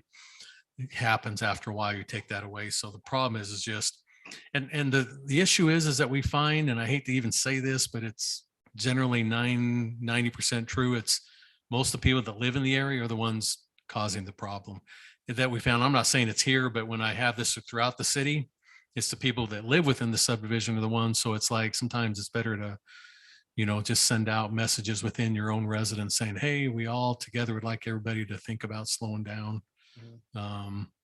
Now this does have that park. I will grant that, but I can still probably tell you that 8 out of those 10 people that may be going down live within Highland Park. I'm just, just because that history has always been pretty correct with us. So. Yeah. So if we allow the secondary access road, are they going to have to develop out Highland Parkway all the way up to that point initially? Is that phase, they had it marked. Phase as one, they're doing it. It's right. Yeah. You can see in phase- that Phase corner. one was wasn't phase one just the clubhouse, or was phase one, did it include that whole section all the way up along? Well, that? you were the group that put the limit on the 9 you gave them because of, Right. we didn't, the road was Right. being discussed. Now with the road being in. That's phase two. Well, but again, let's go back to the statement made by Eldon. They've agreed to put the road in the beginning. Right, but that's the road. that- Is that- that, How is far that does the road all the go? way to Highland Parkway, or just up to the top of Highland Parkway is my question. No, we're talking the secondary road that held this thing up. They're putting that in, So it's gonna. going down into Sienna Hills, So all the way into, Grapevine Crossing. right, but I'm not making myself clear. Okay, so the secondary road starts right here. Right. My question is, are they gonna develop all of that section of Highland Parkway? Because this is technically in phase. Oh, I get it, because I appreciate you asking, but I hope that I wouldn't go build all this road down the hill and then not do that. But that's why I appreciate, that's why I appreciate the comment, because someone could be a Weisenheimer and say, well, you didn't tell me I had to, but we'll get that. We'll have the applicant address that. And I'm not going to speak for them. No, I'd rather have them. I'd rather state- have them, So they will have to connect the two roads, right? that's all I'm Which- concerned with. Which phase they connect through first, the city would allow them to have some of their deference on that. But yeah, they may not be able to build lots along parts of that because maybe that phase hasn't come come for approval. But yeah, the secondary access is only meaningful if it connects. Obviously. So does that need to be a condition added? If it gives everybody the warm and fuzzy, Yeah. probably, but they could, let's just say there needs to be a roadway because it's like, we could, if they felt like it was better for them, they could connect it through phase 3, the road, around that perimeter. If it works better for them, just to put the asphalt down and do it. I don't want to be, but yeah, I'm just, no, I get, it's valid. It's valid. because I just know that the public has had issues with the developer. And I just want to make sure, that we're covering our rear ends as a city to make sure it gets done the way that we think it's going to get done. And not just state, okay, that back road's going to get put in. I'm sorry. I'm sorry, I didn't want to just jump up here without permission. My name's Eric Day. I'm with Coal West. As Elon actually pointed out, because I talked to him, it was either earlier this week or last week. Thank you. We actually rephased the entire subdivision with the sole purpose of building out the entirety of the connection of the road first. So the reason Answers the it used to question. go 1, 2, 3, 4, 5, 6. Right. So we switch it so that phase 1 and 2. So we'll put the entire improvements for 1 and 2, including the entire roadway, all the way down Perfect. before we move on. Okay, that answers the question. Awesome. Thank you. Thanks. Before you leave, do you have any comments or thoughts about a lot of the public outcry about the construction traffic? I mean, it's tough. I get it. I understand. But how do you feel about it? What are you thinking? So a couple of things. Number one, one of the reasons we did want to do the entire roadway is so that we feel that some of that traffic will be split up. Number two, we will strongly encourage our GC and all the subs to take that secondary road. Some of them won't, they just won't. But we will strongly encourage that in our contracts with them. So just to confirm what you said, Highland Parkway will be the connecting road. Correct. Yeah. So through phases 1 and 2. Correct. Yeah, that's why we put 1 and 2 going up that spine. Yeah.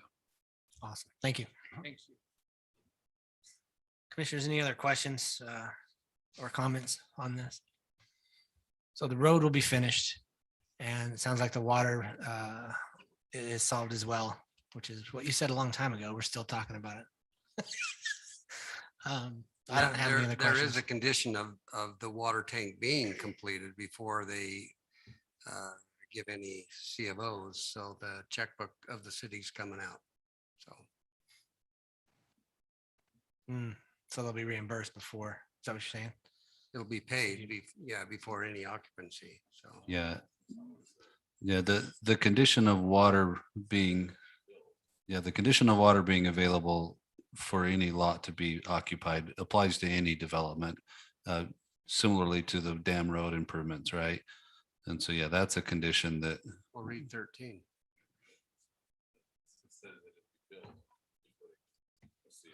yeah, you had said that it would be built and paid for. And so I think all that Commissioner Anderson is saying is not paid for. He's expressed his concerns. Yeah, with the it'll be payment. paid for on an incremental basis as people finish those lots, but the condition there says that it'll be built before they get CO on the It'll be first lot. completed.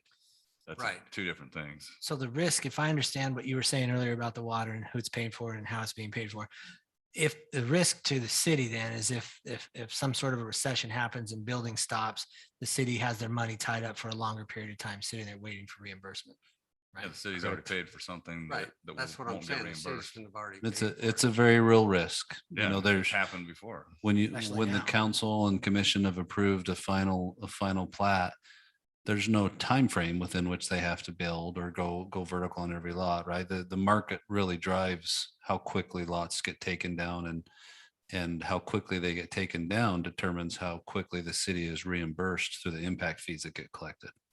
So it's a real concern. I mean, that's just the reality of how it's done with the concern that's been expressed. So this is Commissioner Anderson. I'm just briefly recap.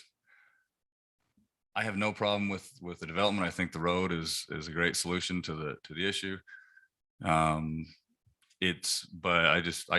I can't vote for this just on the principle. I think at least whatever portion of the water tank is only benefiting Solace needs to be paid by Solace upfront, not somewhere on the back end.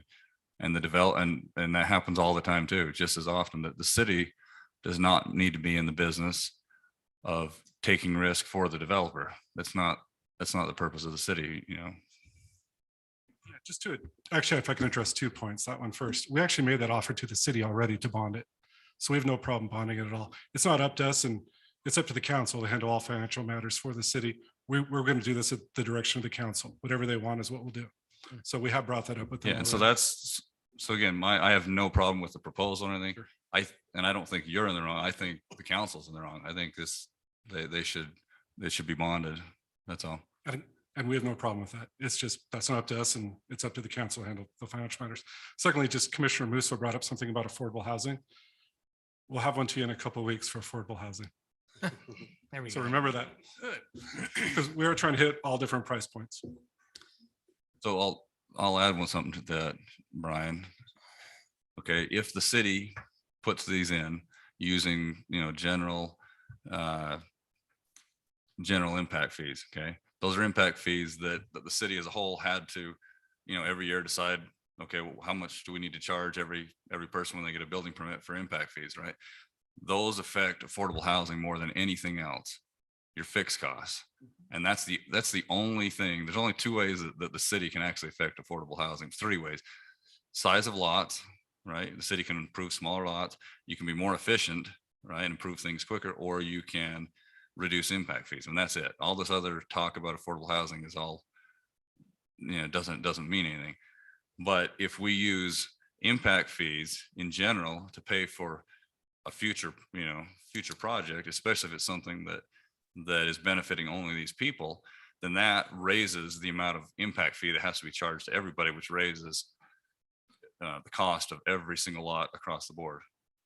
So again, So just to comment more on that, the only thing that's unique about this infrastructure is that the water tank and the water system will serve to benefit only these lots. Only these lots will be assessed with the impact fee that relates to that cost. But the fact that the city uses existing balances to build infrastructure that will be paid back when lots come online, that's not unique. That's how all infrastructure that is impact fee eligible gets built. The city uses balances, or in some cases, they go take out a loan or a bond to pay for it. Coral Canyon's a really good example. A lot of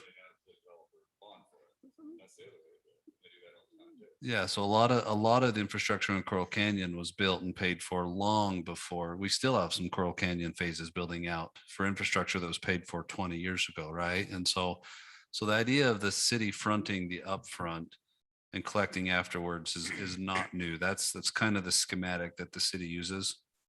And there's fair points as to why maybe that schematic isn't correct. The challenge that we have is how to get impact fees paid upfront for infrastructure and then subdivisions that'll follow when that's built, right? It's hard to get the payments sooner than the infrastructure is built, because usually nobody's interested in buying those lots until the infrastructure's there and there's something going on. And so it's a legitimate criticism of the impact fee schematic that starts at state law and that the city tries to comply with. So my head just did like a complete 360 with what you're saying, because we just have a developer stand up and say they're willing to bond it. I'm thinking, why is our city council not wanting to do that? If it takes the risk out of the city or off of the city, why don't we look at that? Well, it depends on the type of the bond, right? Is the developer willing to bond it such that it produces cash up front, or are they willing to bond, which is a surety type bond that says if we don't eventually build it, this bond will pay the city back when they have to go do it. So there's different types of bonds. and it would have to be something that you would need cash they up could front. bond and say, hey, we'll bond for it so we get approval, but they would have to pay cash to build it before they get a CO, basically. Yeah. So and that's what it'd have to be. So the bonds that I referenced for Coral Canyon, those were like your muni bonds. Those were bonds that went out to market, were sold, produced a cash flow up front, that then were paid back over time from the property taxes collected in Coral Canyon, right? And so, yeah, any bond to make this a relevant conversation would need to be a bond that produces cash up front to pay for the project so that the city itself doesn't have to use existing balances of water impact fees. Is that something as a developer that you're knowledgeable and in agreement with, or is there something I'm missing of why it sounded too good to be true? I mean, I think it's something we can have a conversation about, but to be completely honest with you, this is a conversation that the council needs to have, not us, and frankly, not the planning Well, commission. this is what we're recommending to go to council. That's what we're talking about. So But Mike mentioned the council's already approved all of the financing and the impact fee expenditures for this project. And so if you recommend they change their mind, that's what the recommendation would be. Gosh, I wish I could sit here and say, why do you guys not do this? well, and that's what I'm saying. I think we should recommend that we could approve this, but that they should change their mind and relook at the way that it's financed. That's all I'm saying. Yeah. And if city council thinks that I'm wrong, then fine, but I think it's worth. So one of the challenges is with the impact fee schematic that state law requires, we have to do periodic, what are called impact fee studies, where the city staff produces a list of, expected, anticipated infrastructure build out that's needed. And then engineers and analysts look at it all, and then they say, okay, based on all of these projects, and then we're going to take 3 off because, maybe they're not going to happen, or because we don't want this impact fee to have to contemplate those expenses yet. Then they recommend what the fee should be for each lot. And so the reality is we have probably been collecting impact fees paid for this project because it's been contemplated in the study from whenever the last study was done. Mike, when was the last study done? So since 2017, our impact fee that was been charged to lots that aren't in this development, but paid because this is within the study scope, have been paying into this. And so the council didn't sweat this concept, mostly because it's nothing new to them. But yeah, we have been collecting at least a portion of it, of paid water impact fees that was allocated to this project already. This one's unique because it's solely for them. These lots will also pay an impact fee that's solely for this project, right? But this project's been part of the study area since 2017. It's such a crazy situation because the council exactly 100% is going to make the decision. I can't figure out why they haven't seen it the way that I'm seeing it in my mind. So there's a miss between what I'm hearing. I would take the risk off the table all day long, but there's some reason that they're not, and I'm fine. They're going to make the decision, and that's, I don't know. We can beat this one up too. Yeah. And again, the problem is, yes, we've been paying money into, anticipated things or whatever, but it was paid for not by people of Solace. It was paid for, all these other people that have been building homes and stuff. Their homes cost more as a result of it. Then we go and build this thing. And depending on however long it takes to get it paid back, maybe it's a year, maybe it's 15 years. I mean, who knows? But in that time, I mean, Mike even said that there was no consideration of interest or any, time value of money or anything like that, whatsoever. So that means that all these people that came before are fronting the bill for something that may or may not, even pencil out. And it's just, and again, I'm not in city council, so I get that, but I just think somebody has to say it, that impact fees are a hidden tax. They are, and it's really easy for the city or council or whoever to say, oh, well, we have a higher budget, let's just raise the impact fees. And nobody looks at it as if it's a tax. If everyone says, hey, should we put it on the ballot to raise our property taxes? Everybody comes out with pitchforks. But if we raise impact fees every single year, everybody says, oh, I don't care because it's the next guy. So impact fees are the most highly regulated element of municipal financing that there is. The state law is very specific and very strict. So, for example, we can't collect impact fees and not spend them either, right? Like we do have to allocate impact fees that have been collected towards these capital facility projects. We need to spend and fund them. Mike, you had a comment. Yeah, maybe I can simplify this just a little bit more. If this tank was solely for this development, yes, that'd be something we would require. But the issue is we've got other properties there that are going to require a tank for their properties to develop as well. That's why the city would come in build it as a city project, not require them to build a tank. I think they were only required for their development to build a 200,000 gallon tank. Well, and that's what I'm It saying. won't is affect, it won't The affect. only, the portion that they are only benefiting, that's the portion I think that should be paid for them. I'm not saying the whole entire, if there are other people that might, I'm fine So, with so that, we but- still have to, that other undeveloped ground still has to have this tank. That's why the city steps in. That's why we're gonna do it as a project. That's why we're charging the impact fee, additional impact fee to cover the cost of this project. We do build, every one of our projects that we build are built for the future, and we're building them with all the future in mind. So all the tanks that we build, booster pump stations, wells, that's all for future growth. So Well, then one way we're around doing this that all the is time. if the city pay, let's say the city pays for it, the city builds it. Then one way to do that is instead of charging the impact fee that pays back Solace's portion, instead of charging that a building permit, you charge that, when the lots are platted. And that way the lots get platted, the whole thing gets paid back, the city's out of it, and it's done. And that works just as fine. And that way the city got it built. But as soon as these lots are done and platted, they pay those impact fees and the city's paid back. Then you're not wasting the city's money. Well, Anyway, when So- you so plat again, them it's and- not- and it's not- build each phase, it'll plat at each phase. So each phase is gonna pay at a certain time. They won't build the next phase until one phase is almost built out. I mean, I think it's almost gonna be relative of how soon we're gonna be paid back on it. It's not general fund money either. It's impact fee fund, which again is very restricted. And the same financing reality applies to your streets impact fee and your streets construction and maintenance. It applies to your sewer impact fee. Sewer is probably the most interesting because, frequently the sewer department will go and either build a big sewer for places that have no lots or toilets to flow into it yet, or they go upsize an existing sewer that's already been paid. And so it's impact fees are wonky. They don't always make the most sense.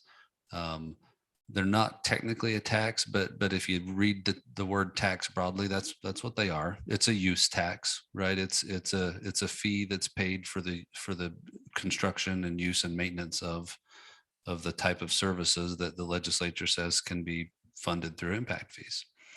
Now, those people that have lived in an area for 20 years are usually very grateful that they don't get assessed a fee to upsize the sewer or to extend it because, that they live there for 20 years, didn't do anything to cause, the sewer to need to go any farther or the water to go any farther. And so the underlying logic of impact fees is that growth is what pays for the expanded and added infrastructure.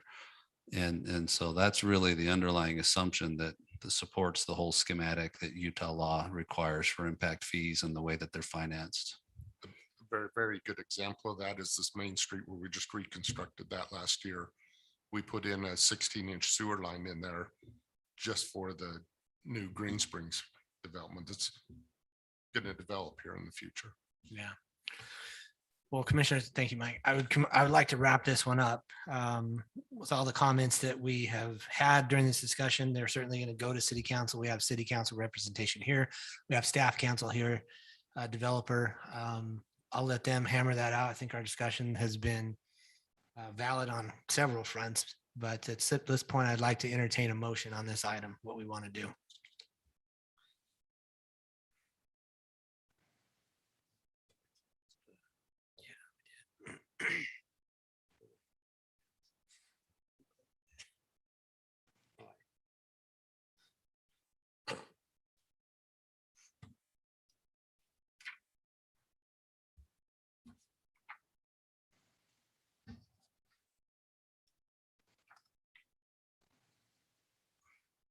This is Commissioner Anderson. I'll make a motion to approve the preliminary plat for Solace at Coral Canyon with and forward it on to City Council for consideration with the two findings.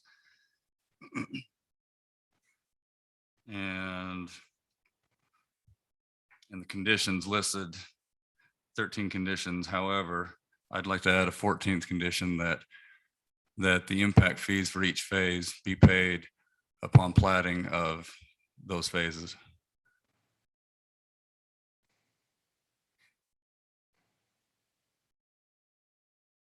So again, not the whole entire community at once, but at least on a per phase basis. And yeah, and the road is completed at the beginning of the project, connecting all the way to Highland Parkway. Is it Parkway? Through phase 1 and phase 2. I think it would just be phase 1, wouldn't it? Isn't that what we? Okay. I've got a motion. Do I have a second?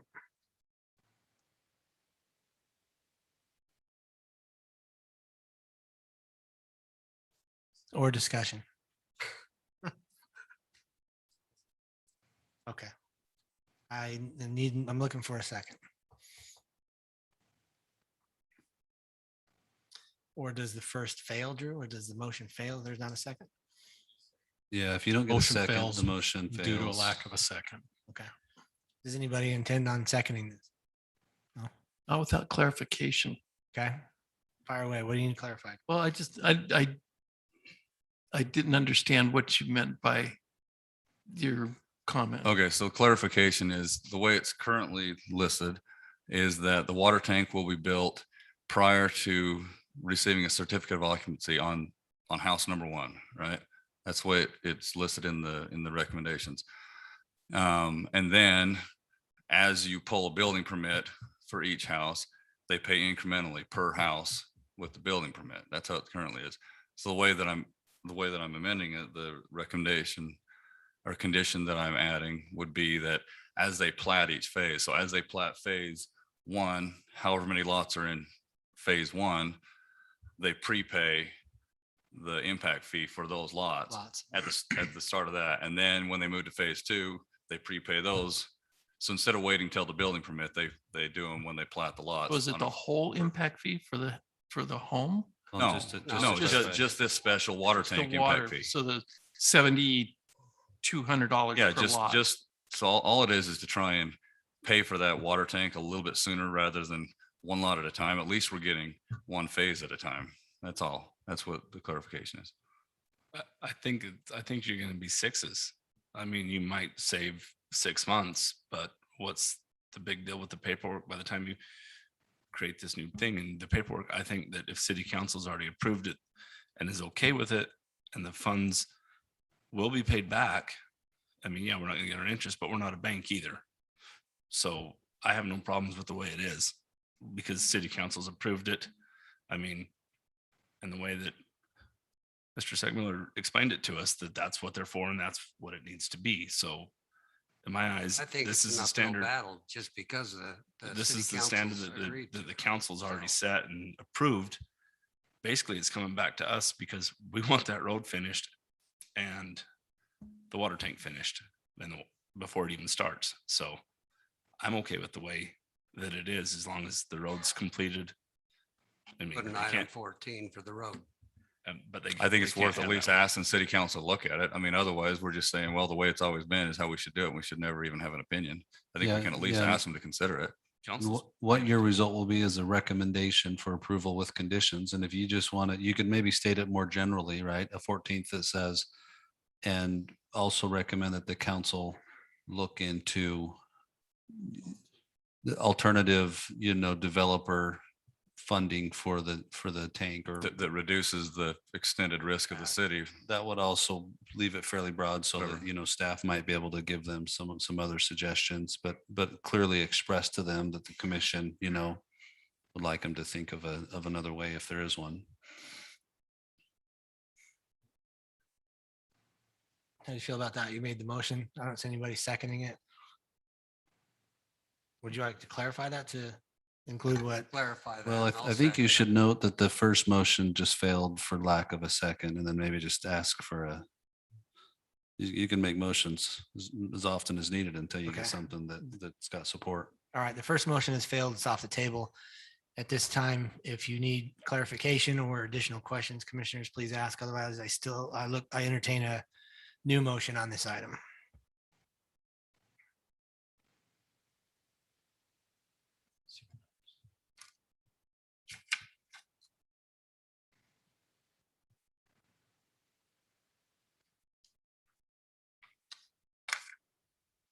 Okay, this is Commissioner Musso. I make a motion that we approve the preliminary plat for Solace at Coral Canyon subdivision located at approximately 1500 North Highland Parkway. And send this on to the city council with the 2 findings and 13 conditions as previously constituted, plus then adding a 14th, that the second access road be completed or usable to traffic before the completion, before completion of the first home, or no, before they start going vertical? Before they start going vertical. And with the recommendation to council as a 15th, the recommendation to council that they consider alternative financing for the water tank as opposed to prepaying the thing entirely upfront as they have already done so. That ends my motion. On your 14th, when you said the road accessible to traffic, do you mean all improvements in, including Yeah, that paving, the utilities, road so be, forth? the road be Okay. completed as onto Highland Parkway and down to where Highland Parkway is currently. This is Commissioner Anderson, I'll second. All right. I have Maybe just before you take a vote, Chairman, one of the nice things of having staff in both meetings, I think Drew and I will be able to express to the council a lot of what's been stated that's not, specifically in the motion, and help really convey what Commissioner Anderson has described as one of his, issues that he has a concern with and wants them to reconsider. And so we'll be able to convey a lot of that as well, as will the minutes as well. And would it be appropriate for Commissioner Anderson to go to the council meeting and express that also? Well, we try to avoid a situation where somebody from one body that acts as a body shows up individually to convey to the next body. But he's a citizen. That's why he's qualified to be on this commission. And if he feels passionately about it enough that he wants to go to the council meeting, he can. And that he wouldn't be the first person to do that, right? But yeah, we'll make sure that the minutes and then the staff report is trying to encompass everything that's been shared. But I will point out, it's not a public hearing, so That's true. at the city council. May or may not let So him. for No, what I'm- that's worth, I'll leave it with you. He can email. I trust that there's enough representation in here this evening that council understands where we're coming from at this point. I've got a first by Commissioner Musso, a second by Commissioner Anderson. Individual voting, Musso, Aye. Bullock. Aye. Anderson, Aye. Shield, Aye. Hanson. Hanson. Yes, me. I'm an aye as well. The motion passes. We'll send that city council. You guys, thanks for your comments. I know that one drug on a little bit long. How is everybody doing? Would you like a little bit of a break or would you like me to keep going? Good? Yeah, good. Okay. Have 2 more, right? We're going to continue on to item number 7A. This is a follow-up on conditional use permit C-21-10. It's a daycare located at 143 South Desert, Saguaro Lane. If you'll recall, Commission, this was called at a prior meeting. The commission had wanted a follow-up from the applicant. The applicant wasn't present, and so just as a courtesy, you decided to reschedule it. Yep. Thank you. I'll turn the time over to staff for your report. All right. Did you all get the pictures sent to you in your photos? So we'll just kind of go off of that. So this is a 6-month, again, follow-up as conditioned by you, the planning commission, checking up to see again how the approval's been going. The report, as stated, was issued March 3rd. And then on the September 1st meeting, the applicant and CUP owner was not here. So you tabled it for tonight to get those photos. So I don't know if you have any questions. Is Rose here, by the way? There she is. So Rose is here to answer any question. I have one for Rose. So you can kind of come up anyway and don't be too shy. It's not too bad. Rose, how do you want to pay for the water tank? That's what I want to ask. All the money from the kids. Yeah, the kids. So my question is when you guys got your CUP, I know that James, is James your brother? Okay. James stated that you guys were thinking about building a building somewhere, right, in a commercial zone for this daycare business. Is that still on track? And if so, when and where? It's on track, but it's slower than we hope. You have any rough guesstimation? Right now, we're looking at several different options. Okay. I just know if there was a time frame, I guess, is what we're, We're hoping the 2 years that we were given. okay. How many years? The two. From your beginning, right? So, yeah, so, okay, so 18 months from now, you're thinking, okay. That's, I just wanted, if that was still on track for that, that would be my only question, so. Yeah, she did make comment that they're out looking for other space. So it's tough. There's It a is. lot of inventory. Well, she's got a great ally in her brother being able to pull things in the business that he's in. So luckily they've got some pull there. I know that. So. Commissioners, do you have any questions for Rose or staff at this time? This is Commissioner Anderson. I mean, based on the packet, you had the backyard finish, which we asked for. You had the wall finish that looked good. That's what we asked for. And she submitted her traffic plan, which was needed. That's what we're looking for. So and this is License, Shield, thank so you. are we, License, so I think we're good. We're all good. and it only goes for another 18 months and then okay, I'm good with that. 18 months, or they'd have to reapply. Or they can reapply. Right. So, yeah. Okay. I'm satisfied. Awesome. I'll look for a motion at this time on this item. This Commissioner Bullock, I'll make a motion. We approve the conditional use permit for the Just a 18 months, continuation a continuation of the already approved one is how I'd Yeah. probably say it. of the approved one for the 18 months. Okay, what did I leave out? You're fine. It's Commissioner Anderson, I'll second. Okay, I've got a first by Commissioner Bullock, second by Commissioner Anderson. Individual voting, Musso, Aye. Bullock. Aye. Anderson. Aye. Shield. I'm Hanson. I'm an aye as well. The motion passes. Rose, again, good luck. Let's get that water tower paid for. Solve some of our other problems. All right. Number 8A, public hearing for consideration to City Council for a zone change request on Z2117 to change from R1A residential agricultural minimum 1 acre to R110, single family residential 10,000 minimum square foot lots, approximately at 300 east, 4,500 south. The applicant is Bright Ideas REI LLC. Staff, I'll turn the time over to you for your report. Thank you. As stated, applicants request an approval of the zone change of approximately 2.09 acres.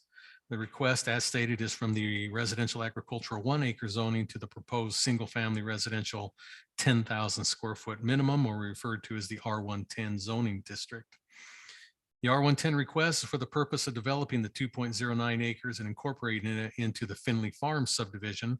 By the way, the project you saw earlier tonight on that plat amendment. And this borders on that east boundary of that Finley Farms.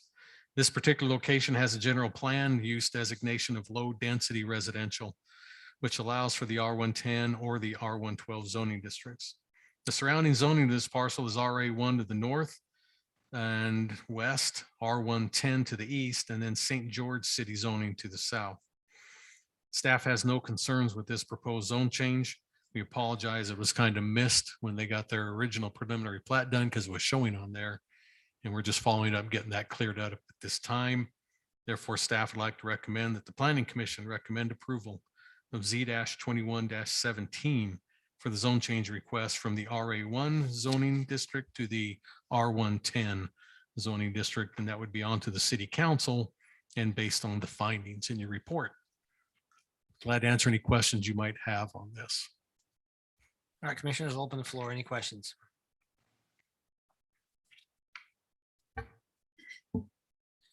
While you're thinking of questions for staff, I'm going to open this up for a public hearing in case there's anybody here in the council or the chambers that would like to stand and make a comment. At this time, I look for a motion to close the public hearing. This Shield, I propose we close this public hearing. Let's move. So I second. All right, Good at that. I've got a first and a second to close the public hearing. All in favor? Aye. Public hearing is now closed. I'll open it back up, commissioners, for any questions for staff.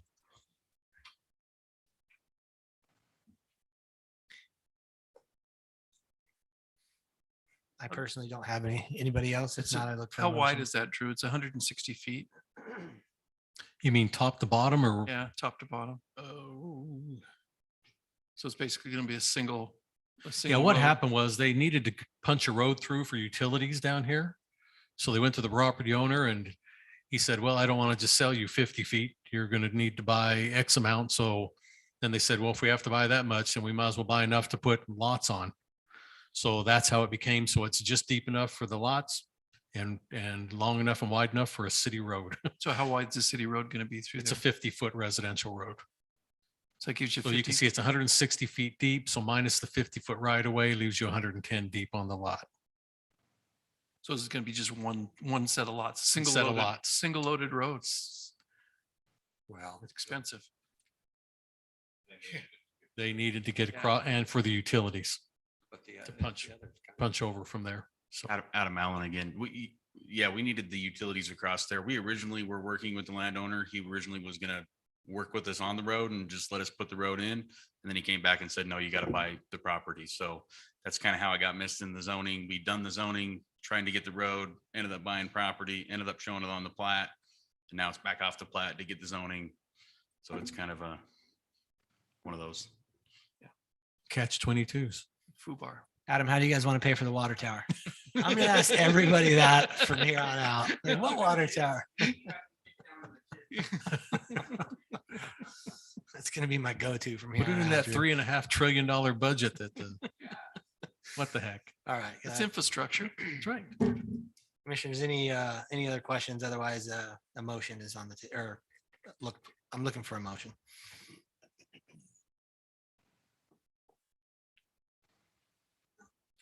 This is Commissioner Bullock. I'll make a motion. We approve the Z2117 request to rezone approximately 2.9 acres located at 300 East, 4500 South from the current residential agricultural 1 acre minimum zoning to a single family resident 10,000 square foot zoning designation. This Shield, I second that. I got a first by Bullock, a second by Shield, individual voting. Musso, Aye. Bullock, Aye. Anderson, Aye. Shield. Aye. I am Hanson. I'm an I as well. Item 8A passes. We'll send that. If City I may, Council. just for clarity, these are not going next week, Adam. So these have to be re-noticed again. So they'll go 3 weeks from tonight. So. All right, thanks, Drew. Item number 8B, this is also a public hearing for consideration and recommendation to the city council. The zone change request on Z-21-18 to change from A20 and RA half agricultural minimum 20 acres and resident agricultural minimum 1/2 acre lots to R112, which is single family residential, 12,000 minimum square foot lots located at approximately 2700 South Washington Fields Road. The applicant is Stephen Simister. I'll turn the time over to staff for their review. Thank you. As stated, applicants request an approval, change the zoning of approximately 30.0 acres. The request that as stated is from the current RA half, which is residential agricultural 1/2 acre minimum. Sorry for the misprint in there. I forgot to type that through. Oh, it's also, I'm sorry, it's double zoned. I should make sure I read my report. So it's part of its RA half and part of its agricultural 20, and they are wishing to change all of it to the single family residential 12,000 square foot minimum. The R112 request is for the purpose of developing the 30 acres into a future residential subdivision. This particular location has a general plan designation of low density residential, again, which allows the R110 or the R112 zoning. The surrounding zoning of the parcel is R115 to the north, R110 to the east, R112 to the south, and the residential agricultural 1/2 acre to the west. Staff has no concerns with this proposed zone change since it falls within the general plan. Staff recommends that the Planning Commission recommend approval of Z-21-18 for the zone change request from residential agricultural 1/2 acre minimum and Ag 20 to the proposed single family residential 12,000 square foot minimum R112 zoning, and that would be on to the city council and based on the findings in your report. Be glad to answer any questions you have on this piece. This Commissioner Hanson, Drew, wasn't this the guy that, this was a while back, he said he'd never sell until he died, like Iverson or something? What's his name? Isn't this right next to Sinister's property, next to the school that they're building? Well, it's right north of that, Yeah. correct? I thought we even joked about it in a meeting once. He's like, I'm never selling until I die. Did he die? No, I don't think he has. Actually, it's in a trust. Man, You can see it's in the Blazard Trust. So, he moved to Pine Valley? Well, that's near death. Okay. I mean, I don't know. well, that'll do that to everybody. You get out in Pine Valley and start breathing that fresh air, all of a sudden things that used to be aren't anymore, right? Those statements never last long. They never do. Yeah, we don't have a pipe that comes from Pine Valley too. I learned that tonight. So. Okay, good. So, Zeros I mean, at the that- end of things change people. I don't know. Yeah. The Sinister neatest became part- part. It wasn't a question of if, it was just when, when pieces go, and this one's, he got the piece down below, and I think everybody was happy. I think it turned out to be a great subdivision Yeah. down below. And so I expect the same here. So Is Steve, The is- neatest pipe, while we're on that real quick. yeah. If you go to the desert garden, you pull in there and then there's that little loop that takes you up around the red rocks. And there's a dirt road trail that heads straight to the north. If you go walk that for half a mile, you'll see the pipe, you'll see some of the air breathers, you'll hear the water flowing. It's captured right at the base of essentially a cliff on the west flank of Pine Valley Mountain. It's just a high flowing spring Wow. that flows right into the St. George system. But yeah, you'll see some spots where there's water dripping out of the breathers. Like you'll see some old pipe there where they've just abandoned it. It flows into the St. George waterworks system right there on Red Hills Parkway. So it flows into their system there. But if you walk that road exists to maintain that pipe. Wow. I was thinking earlier, I love having you here because you have this history that I would never know. And most of us probably wouldn't know, but you as a kid rode your bike out there or whatever, probably, right? I mean, Yeah, I rode my bike where most of our residents live. Yeah. So I've lost some bike trails over the years. yeah. Sorry. I'm a little loopy at this point, people. I'm telling you, I blame COVID. Commissioners, do you have any other questions for staff on this particular item? And if not, let's look for a motion to, let's Did look we for a close the motion. public hearing? Is this? you haven't even opened Oh, it. We didn't know. Here we go, COVID. Okay. I'll open at this time up for any public comment. Anybody here in the chambers would like to stand and speak to this item? And it does not appear that there is anybody who would like to do that, so I'll look for a motion to close the public hearing. It's Commissioner Anderson. I'll make a motion to close the public hearing. Musso, I second. I've got a first and a second. All in favor? Aye. Any opposed? Okay, the public hearing is now closed. And at this time, if you have questions, please bring them forth. Otherwise, I'll look for a motion. I'd make a motion that we as a planning commission send this forward to the city council for to approve the Z-21-18 for the zone change request for residential agriculture, half acre minimum, and agricultural 20 minimum acre minimum, A20, to the proposed single family residence, 12,000 square foot minimum, R1-12. This is 1, Commissioner 2. Bullock. I'll second All that. right. Yeah, just to clarify, I think you did say, I just want to make sure that it's for sending to city council for Oh. consideration for approval. Yep. Okay, I've got a first by Commissioner Shield, a second by Commissioner Bullock, individual voting, Musso. Aye. It was you, right, Bullock? Sorry. Okay. Bullock, Aye. Anderson, Aye. Shield. Aye. I'm Hanson. I'm an I as well. Item number 8B passes unanimously. Item number 8C, this is also a public hearing for consideration recommendation to the city council. A zone change request, Z-21-19 to change from an RA half residential, to change from RA half, which is residential half acre lots, to R115, which is single family residential 15,000 minimum square foot lots, located approximately Wild Horse Ridge and Camino Real. The applicant, again, is Stephen Sinister. Is Stephen here, by the way? I just want to know who you are. I see your sign everywhere and I've never met you or known you. So thanks. Appreciate it. Just think about how you want to pay for this water tower. So we're coming to you. At this time, I'll turn the time over to staff for their report. The applicant has stated requesting approval to change the zoning of approximately 10.35 acres. Again, this is from the RA half to the proposed R115. The R115 request is for the purpose of developing the property into future residential subdivision. This particular location has a general plan use designation of very low density residential, which allows for the R115 zoning district. The surrounding zoning to this parcel is R110 to the north, R115 to the east, RA half to the south, and currently R112 and RA or Ag 20 and RA half to the west. Sorry, because we just saw this piece that you just, so that's why I said currently. Staff has no concerns with this proposal either because it does fall within the general plan and matches up well with the surrounding zoning. The staff would therefore like to recommend that the Planning Commission recommend approval of Z-21-19 for the zone change request from residential agricultural half acre minimum to the proposed single family residential 15,000 square foot minimum onto the city council. That's based on the findings within your report. Be glad to answer any questions you have on this zone change proposal.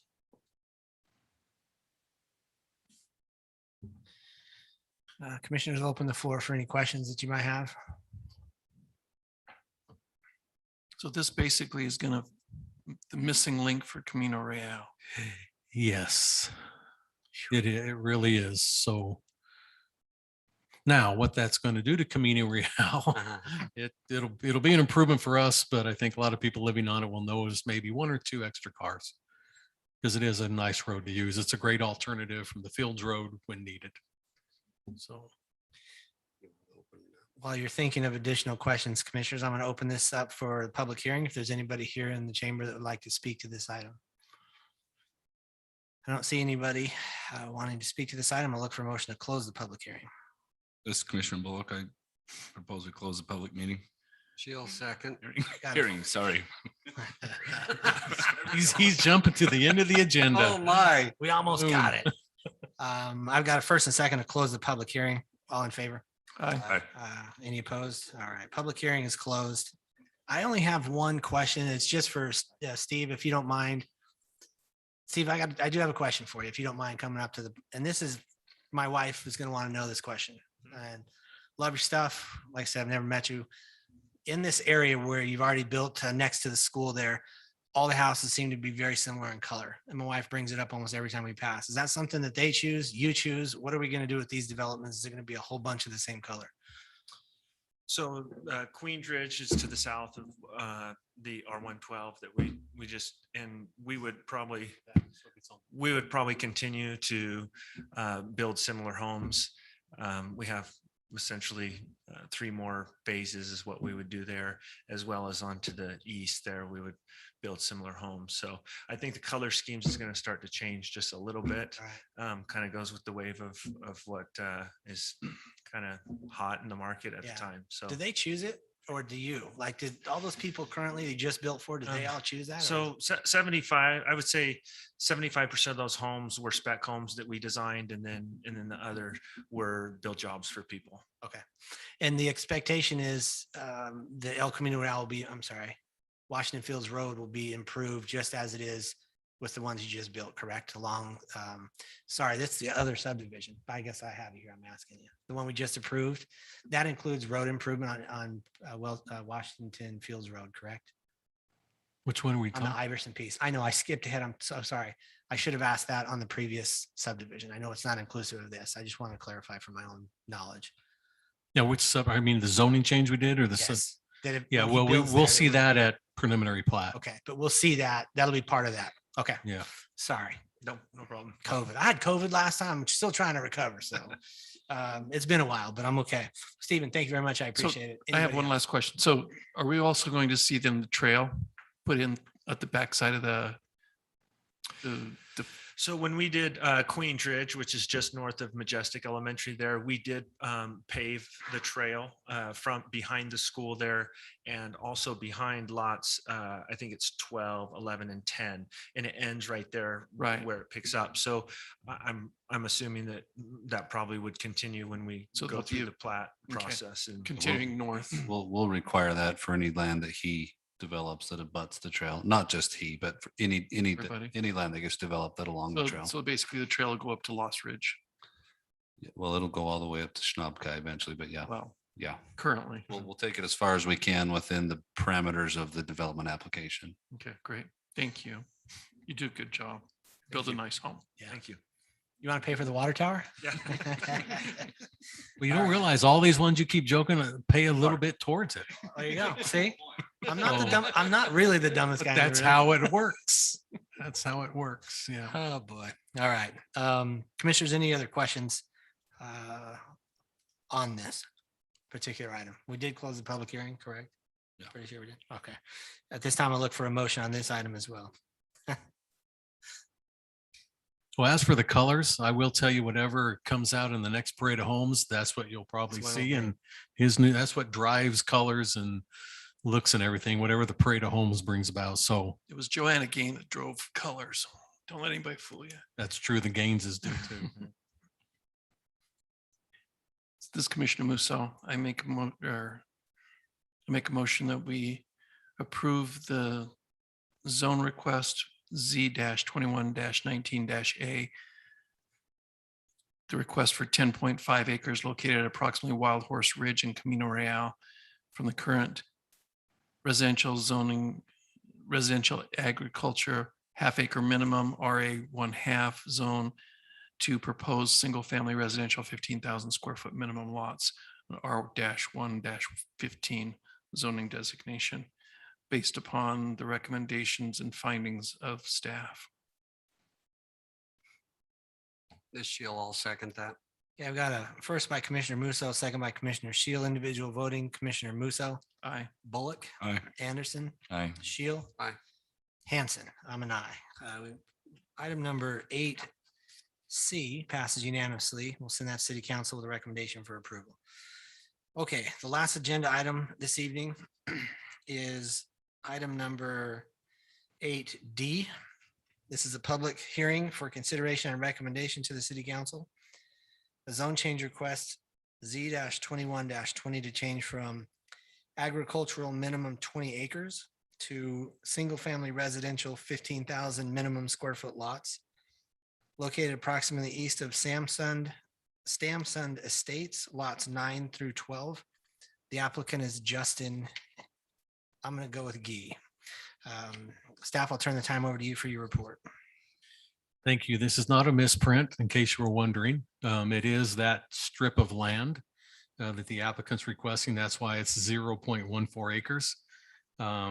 Required change as stated is from 820 to the single family residential 15,000 square foot. The request is to expand the east boundary of the Stamson Estate subdivision 10 feet wide along the backyard areas of lots 9, 10, 11, and 12. This particular location has a general plan designation of very low density residential, which allows for the R115 zoning district. The surrounding zoning is A20 to the north, east, and south, and A20 and RA half zoning to the west. Staff has no concerns with the proposed zone change as outlined. Therefore, staff would like to recommend the Planning Commission recommend approval of Z-21-20 for the zone change request from A20 to the proposed R115. That'd be on to the City Council based on the findings in the report below. Again, what happened was there was a miscalculation on a particular, I think, pool on one of the lots. And so one of the remedies was to buy more land, and that was accomplished. Mr. Staley to the east conceded to do that. And so instead of just doing it on one lot, he said, you got to do it for the whole strip, which I would have agreed to anyway. And so that's why this is here. That's simply put, they needed to buy 10 more feet on the backside of every lot to put the new boundary on. So did the one guy pay for all the land who screwed up his pool? I don't know, nor do we care, I guess. I mean, that would be only fair. I know. Yeah. Well, seriously. He owns that all now. He owns it all. Yeah.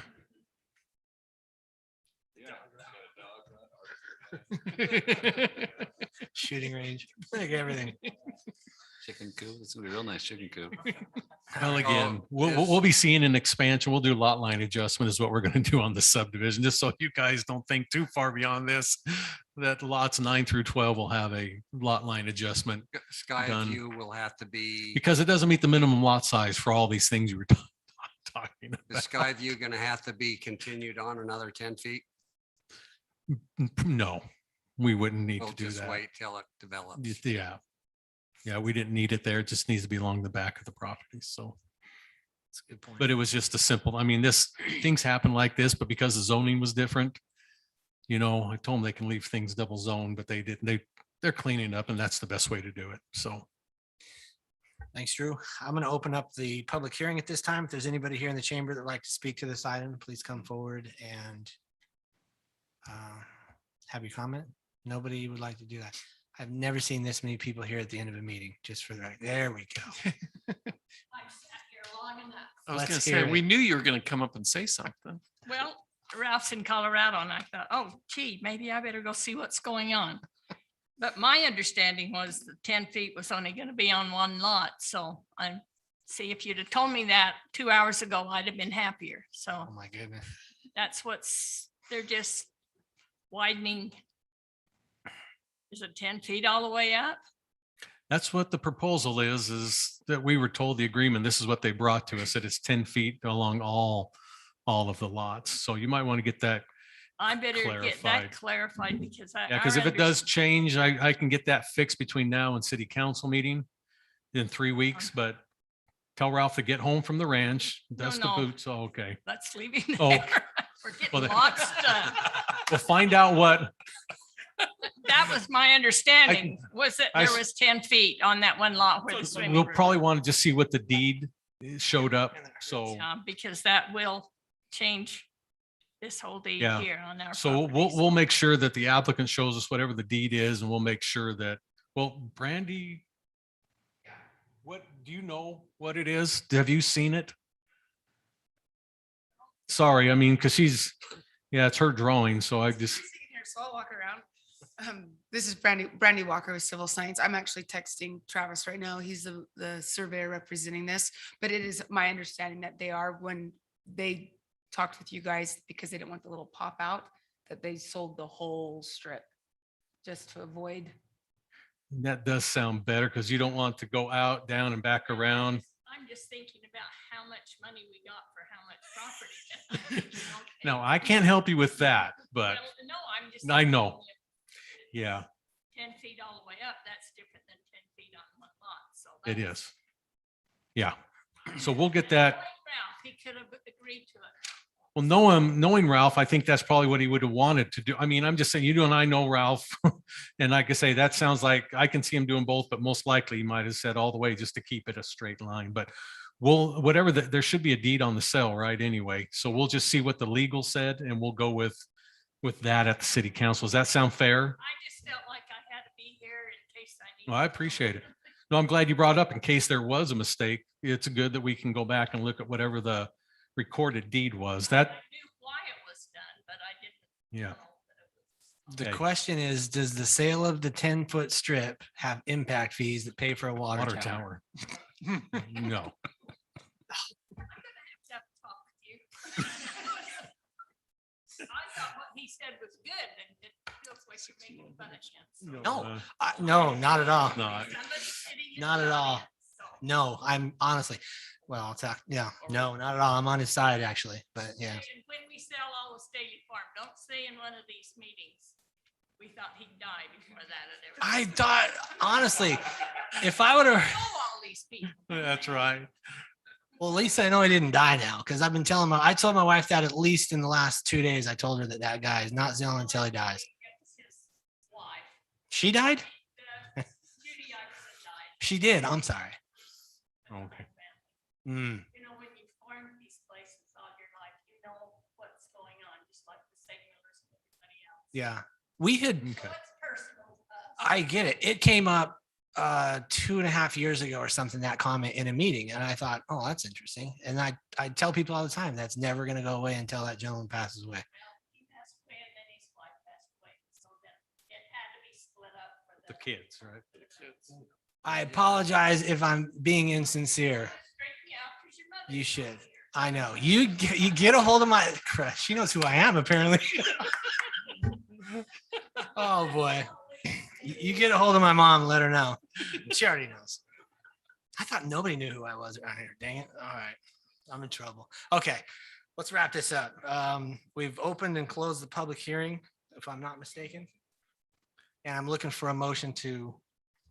For this item. This is Commissioner Anderson. I'll make a motion to approve Z-21-20, a request to rezone approximately 0.14 acres located at approximately the east border of Stamson Estate subdivision from the current agricultural 20-acre minimum A20 zoning to a proposed single-family residential 15,000 square foot minimum R115 zoning designation.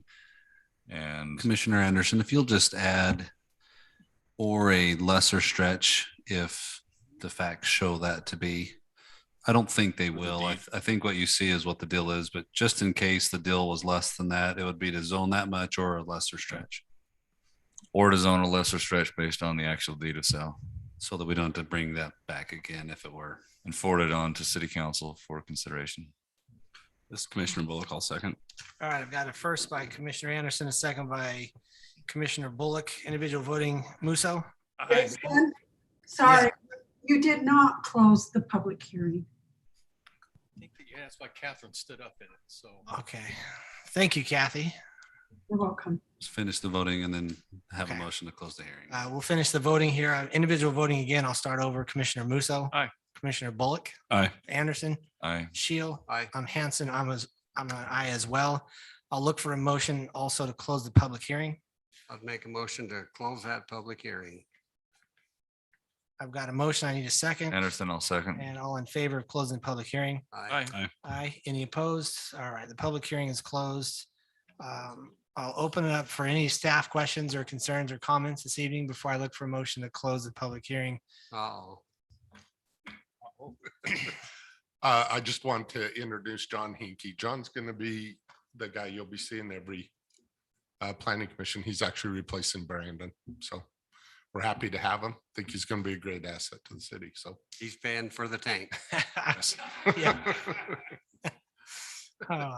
I got to be far more serious. I think I just learned from this meeting. Thank you, everybody. Staff, thank you for all your help and preparation. And at this time, I'll look for a motion to close the meeting. This is Bullock. I Again. make a motion. We close the public meeting. Anderson, I second. All right, I got a first and second. All in favor? Aye. Aye. Aye. Any opposed? Meeting is closed. Thank you all for attending. Appreciate it.